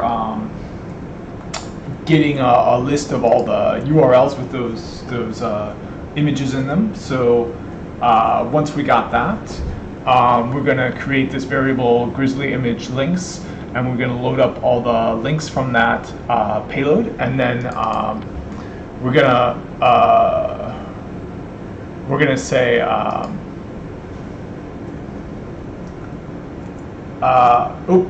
so we're gonna say grizzly image links dot append, and then we're gonna append images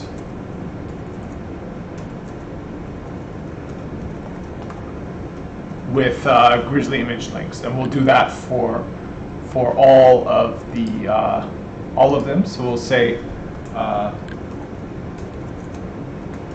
grizzly bear data, and down here we'll say black bear data. Okay, and then down here we'll say teddy bear data. Okay, so now we'll have this same thing, and then by the end of it we'll have everything good to go.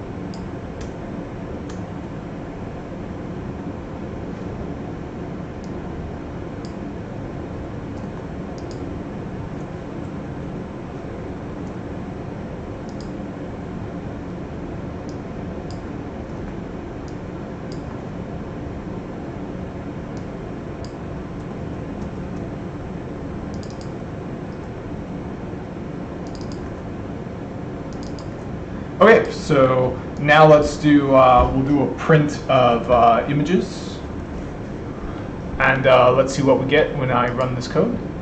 Okay, so now we've got a list containing lists, and then each of those lists has URLs to the photos. So, yep, here's the first one. Now you'll notice the word grizzly shows up everywhere in there. That's because that's for the grizzly bears. Here you'll notice the word black shows up for the black bears.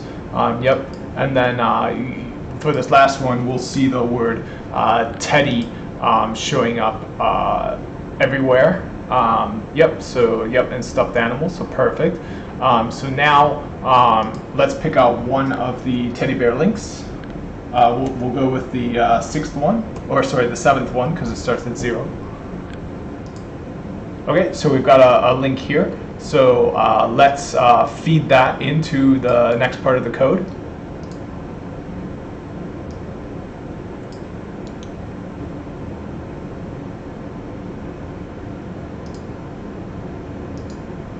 Okay, and we're going to be calling it Grizzly, so it's going to be misnamed, but we just want to see what it looks like.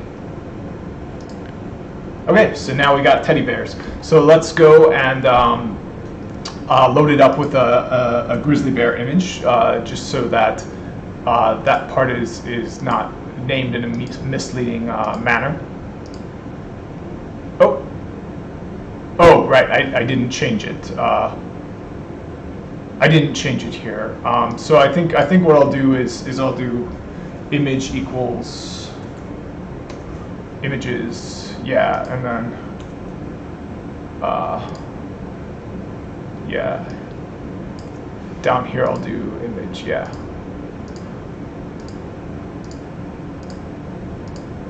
Okay, perfect. Now we got that. So we're not going to be reusing, or let's do example. example equals images there, and then here we're going to use an example. Perfect. Okay. So let's see what the next one looks like.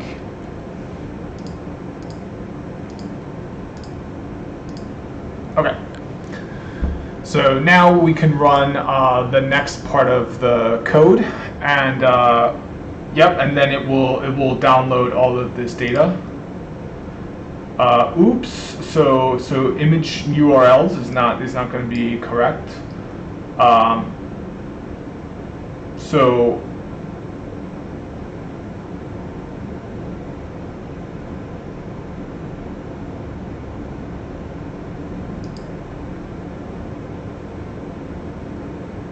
okay, so let's just rewrite. Okay, so this code actually does look okay, but we're gonna need to do something different. So we've got O, that's gonna be our bear type, grizzly, black, and teddy. So we're gonna do so we're gonna do for links in images, and it's not going to be images. Probably isn't the best.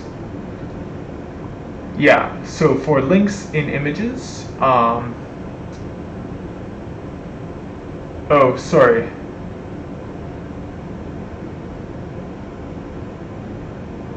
You know what? Let's make it really easy.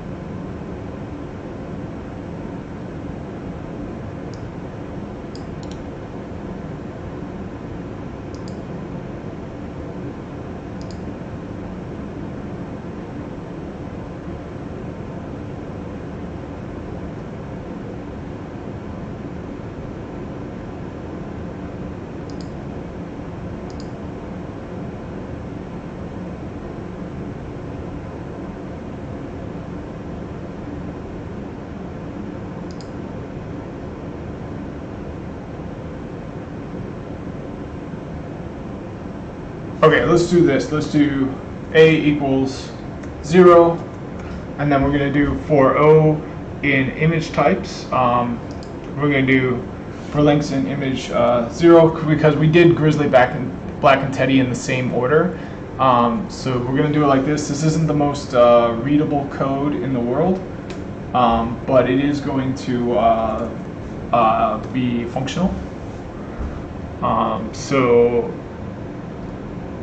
And then, yep, this is going to be A. So this should work.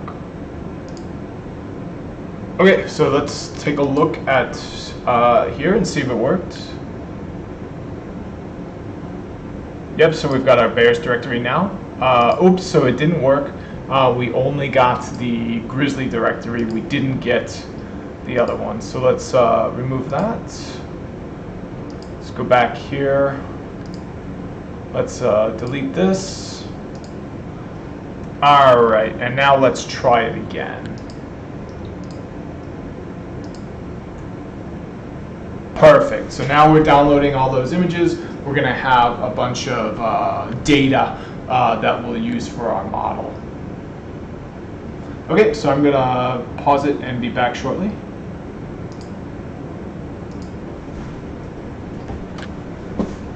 Oops, I didn't pause the video, so I'll click that again. Alright, so I'm recording again. Last time, so we were building our data set, so I should have that now. Let's take a look. So we got bears, yep, we got black, grizzly, and teddy. Oops, but it looks like we don't have them loaded up with images.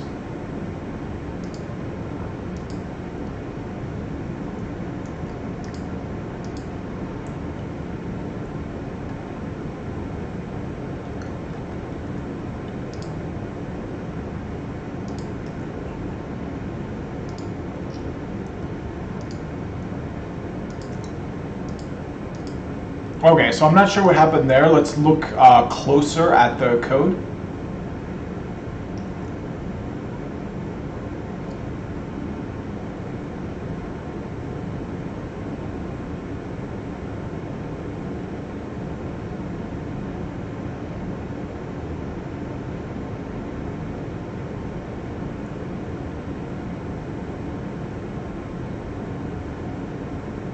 Okay, so I'm noticing the download URL is not there.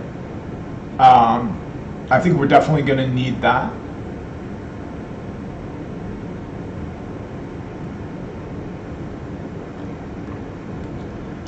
Let me shrink this down here. So I'm going to shrink it by just commenting out this cell, if it would allow me to. It looks like it's forcing me to do something I don't want to do. Okay, there we go. So, okay, now it forced me to reformat it in a way I didn't want to. Okay, there we go. So, okay, so we're good to go. So, okay, so for links in images, so we used this download images. We didn't use this download URL. So let's use that instead of download images.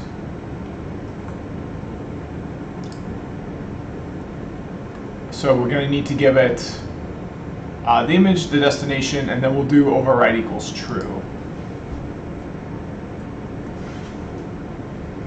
So it's going to be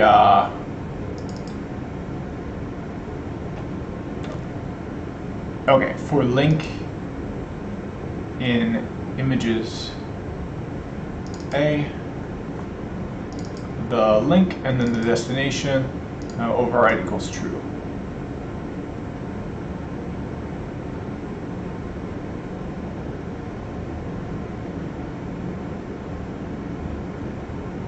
Okay, so I think this is going to work. Let's try it. Oh, and it might take. Oops. So actually, that path already existed. So it's not going to do anything until I delete that.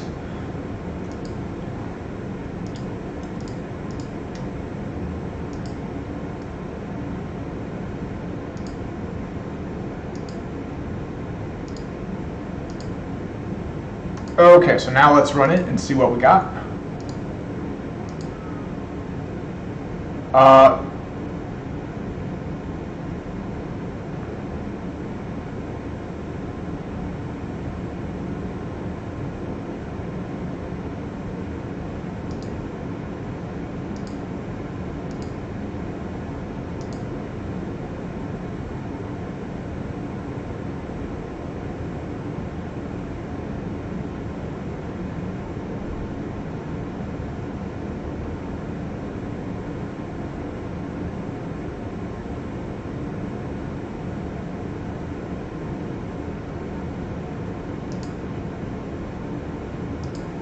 So this is a directory. I don't know why it thinks it's not a directory, but bears/grizzly is definitely a directory.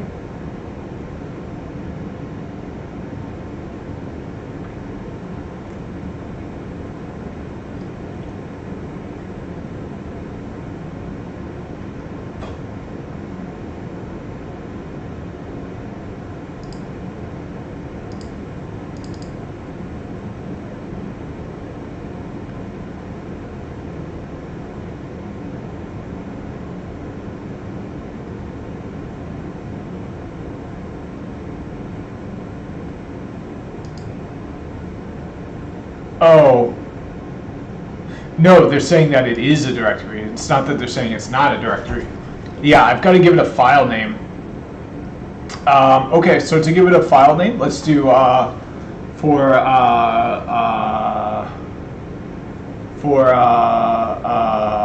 index link in enumerate images A. We're going to say is destination plus index. Yeah. So let's see if this works. Oh, and we'll need to delete the bears.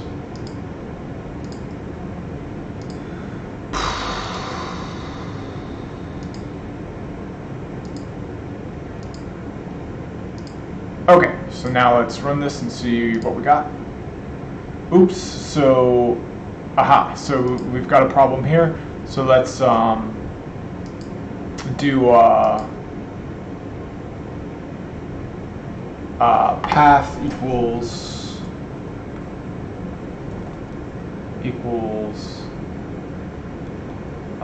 dest plus index plus dot jpg.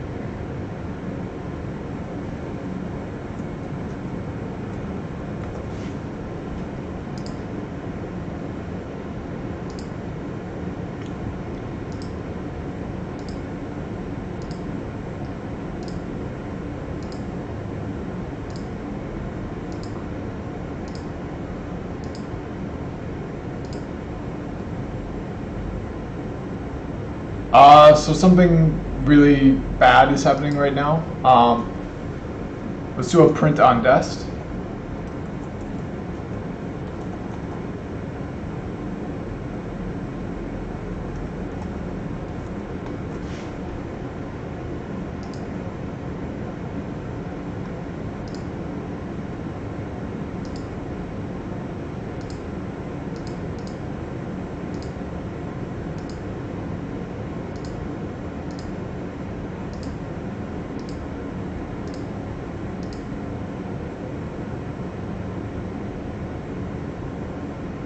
Oh. Yeah, I would have needed to do that above.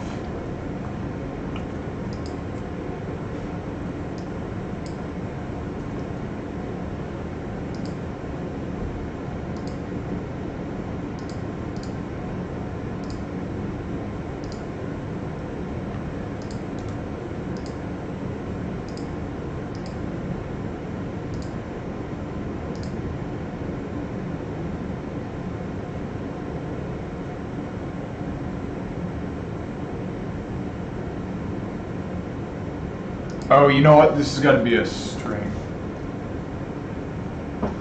Okay. Okay, this should work.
Okay, so hopefully this actually works. We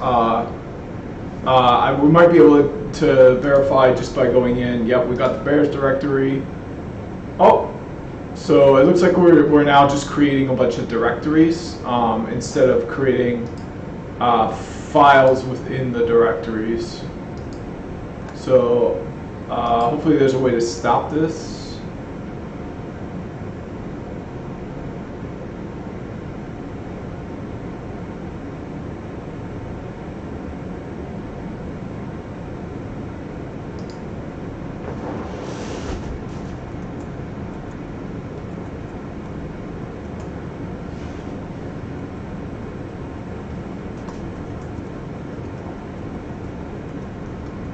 Okay, and I think this will work here.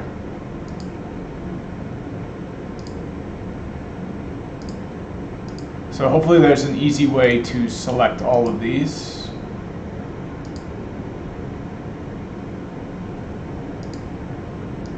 There we go.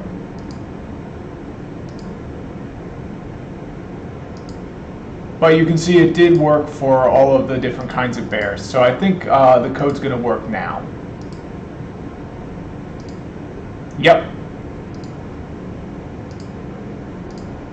Yes, so now it's working on the grizzly bears. So let's take a look at one of these. Perfect, okay, I got it. Woo! That took me longer than, I might have embarrassed myself with how long that took me, but it ultimately works, so as long as it works. As long as it works and as long as I'm still alive, it didn't take me longer than my lifespan. Okay, so let's see where we're at now. Oh, it looks like we made it through all of them. Yep, so we've got our data set. It's just going to be 35 images for each of them. Yep, that's just the limited set that we get, unfortunately.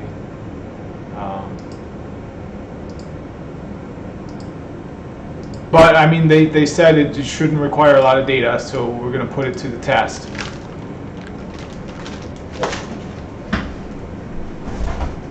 Okay, so next part, we're going to be fns equals get image files path. So let's run this. Okay, that seemed to work. Failed equals verify images. Okay, yep, everything looks good. So now let's do failed.map equals path.unlink. Alright. Okay, so now let's catch up on the video. So after that, I can call get image files, which is a fast AI function that will just return recursively all of the image files inside this path. And you can see it's giving me bears / black / and then lots of numbers.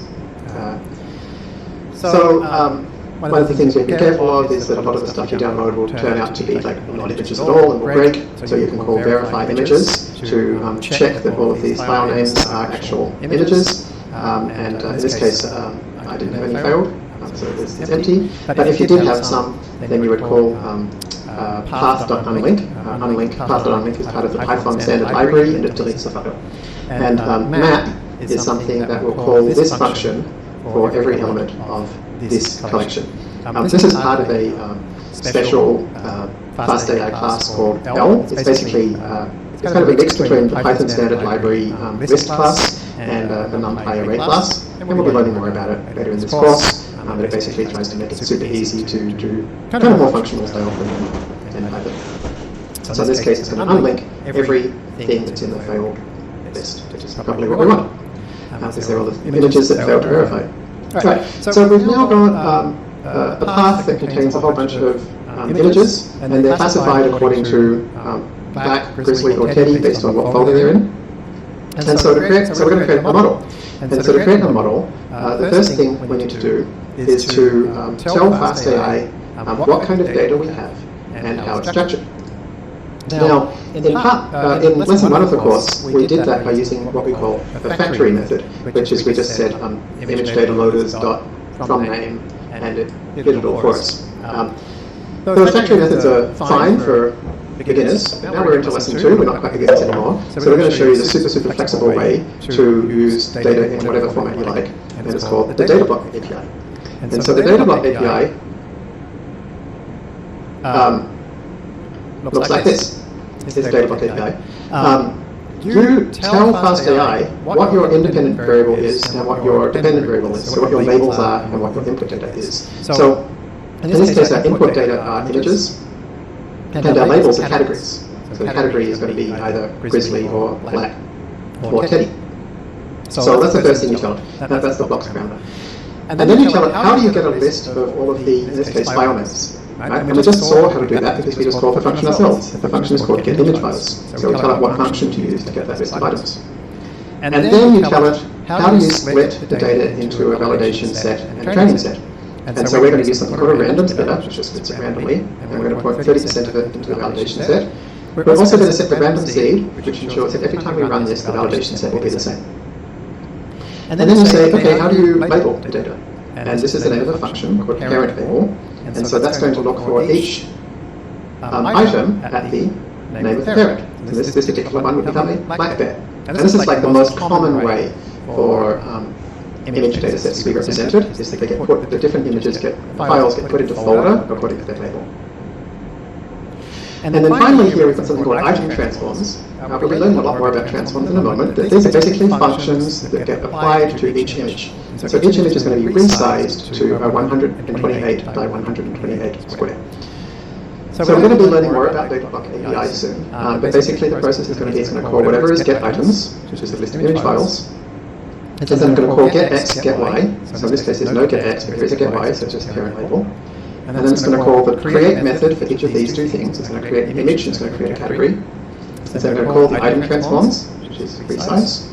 And then the next thing it does is it puts it into something called a data loader. A data loader is something that grabs a few images at a time. I think by default it's 64, and puts them all into a single sort of batch. It just grabs 64 images and sticks them all together. And the reason it does that is it then puts them all into the GPU at once, so it can pass them all to the model through the GPU in one go. And that's going to let the GPU go much faster. That's what we're learning about. And then finally, we don't use any here, we can have something called batch transforms, which we will talk about later. And then somewhere in the middle about here, conceptually, is the splitter, which is the thing that splits into the training set and the validation set. So this is a super flexible way to tell FastAI how to work with your data. And so at the end of that, it returns an object of type data loaders. That's why we always call these things DLs. Right? So data loaders has a validation and a training data loader. And a data loader, as I just mentioned, is something that grabs a batch of a few items at a time and puts it on the GPU for you. So this is basically the entire code of data loaders. So the details don't matter. I just want to point out that like a lot of these concepts in FastAI, when you actually look at what they are, they're incredibly simple little things. It's literally something that you just pass in a few data loaders to, and it stores them in an attribute, and pass it and gives you the first one back as .train, and the second one back as .valid. So we can create our data loaders by first of all creating the data block, and then we call the data loaders, passing in our path to create DLs. And then you can call show batch on that. You can call show batch on pretty much anything in FastAI to see your data. And look, we've got some grizzlies, we've got a teddy, we've got a grizzly. Okay, so let's go up to that point and see if we get pictures the same way he's got them there. So yep, I didn't run this code yet, so let's run it. Okay, and then we'll run this code, and then hopefully we'll see our pictures change here. Yep, so now I've got different bears than he's gotten. So let's run that here as well.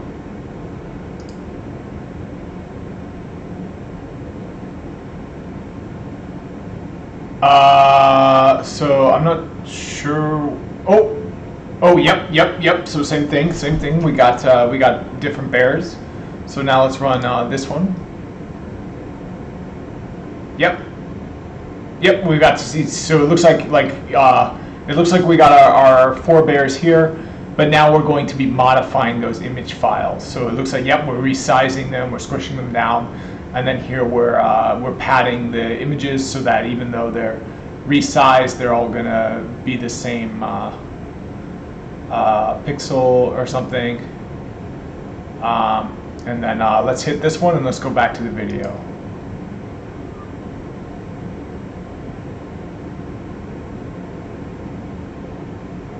Okay, so it looks like it's, there we go. So, yep, let's go back to the video. So yeah, right? I'm going to look at these different, I'm going to look at data augmentation next week, so I'm going to skip over data augmentation, and let's just jump straight into. Okay, so he's skipping data augmentation, so I think what I'm going to do is just run that code.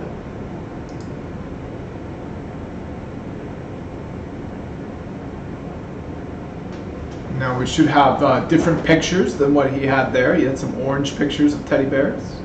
Aha, but yep, we've got data based on the pictures of teddy bears that I have.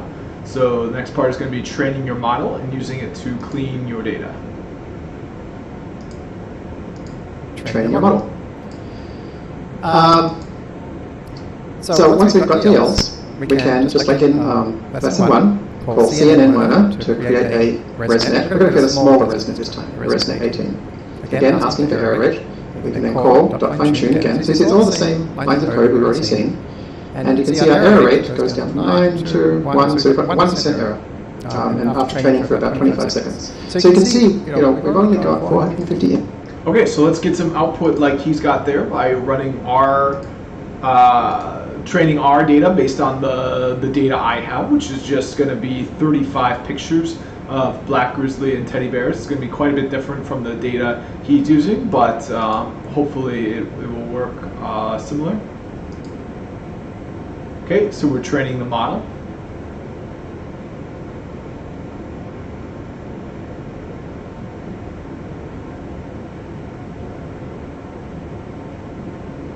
Okay, so we can watch more of the video now that's training, and then come back to it and see the results. Images. We've trained for well less than a minute, and we only have, let's look at the confusion metric. So we can say, I want to create a classification interpretation class, I want to look at the confusion matrix, and the confusion matrix, as you can see, is something that says for things that are actually black bears, how many are predicted to be black bears versus grizzly bears versus teddy bears. So the diagonal are the ones that are all correct, so it looks like we've got 2 errors. We've got one grizzly that was predicted to be black, one black that was predicted to be grizzly. Okay, so let's see how I'm doing on my data. Okay, so I'm completely done. So let's generate a new confusion matrix. This should be interesting. So it looks like we got one. We only got one that was incorrectly labeled, which is interesting. I'd like to see what one that was. Super useful method is plot losses. That'll actually show me. Okay. So yeah, so that plot losses function is going to show us which ones didn't work.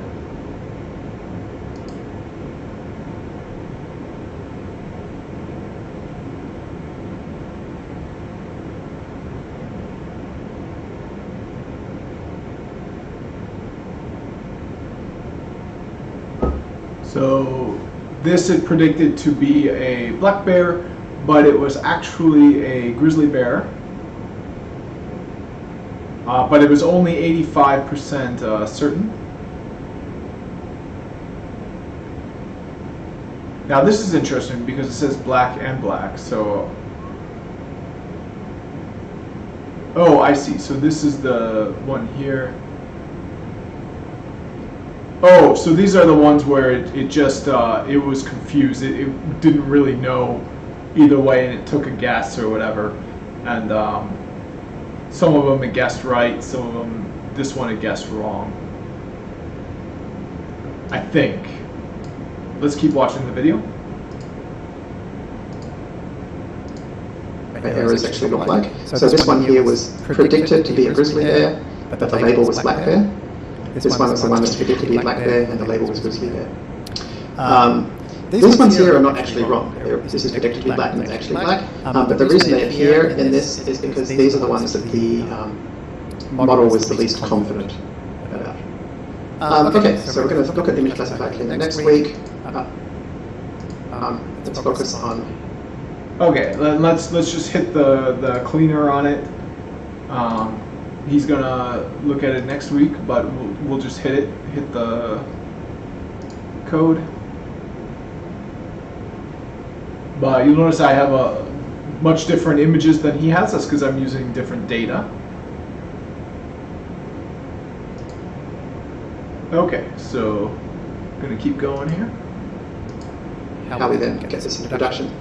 So to get it into production, we need to export the model. So what exporting the model does is it creates a new file, which by default is called export.pickle, which contains the architecture and all of the parameters of the model. So that is now something that you can copy over to the server somewhere and treat it as a predefined program.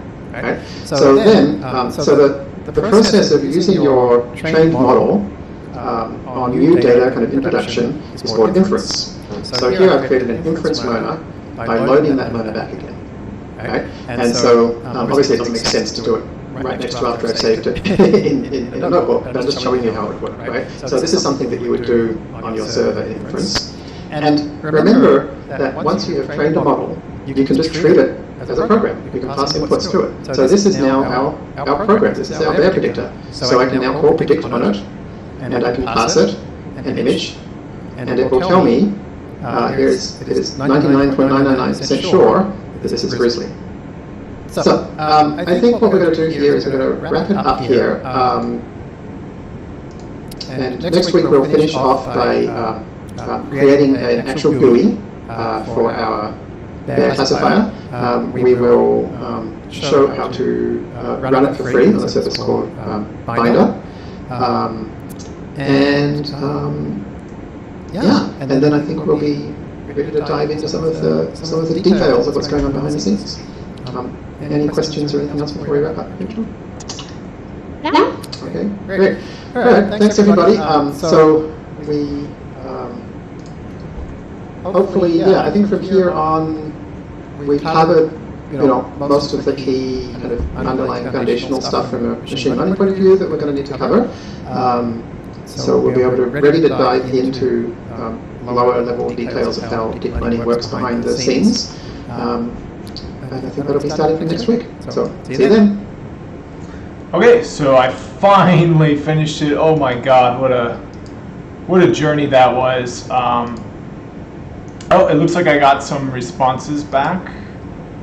Oops, this is unrelated. So I'm going to do a post here. I'm going to do that actually. Nope, sorry. I'm going to do that post right now. So I'm done with lesson 2. So I'm going to make an initial post. It's going to say, okay, finished lesson 2. The video ended at the section in chapter 2 of the book.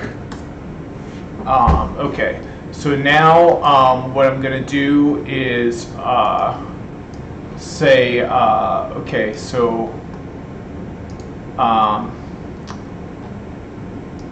going to say I was able to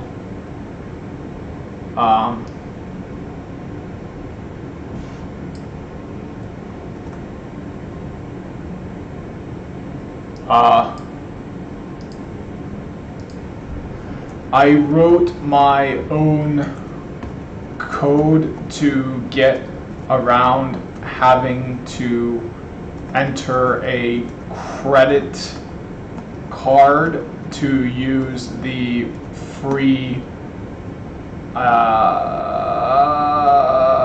Bing image search API. Here is the code.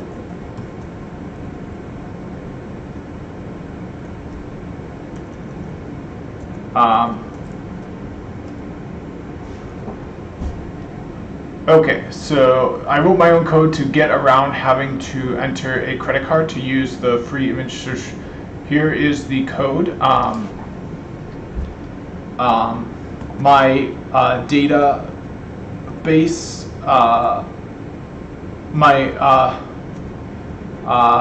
this means that my data only has 35 pictures of each type, but so far it seems to be working great. I can help somebody set this up later today or tomorrow. You can also watch my YouTube channel to see my progress on lesson 2. Okay, so that's going to be it for this video. I might go back and just kind of go through chapter 2 because this took me under 4 hours. I was expecting to spend a little bit more time, so I've got a little bit more time to spend on this. But that's going to be it for the video. I think I'm caught up for Monday, so thanks for watching and see you in the next one.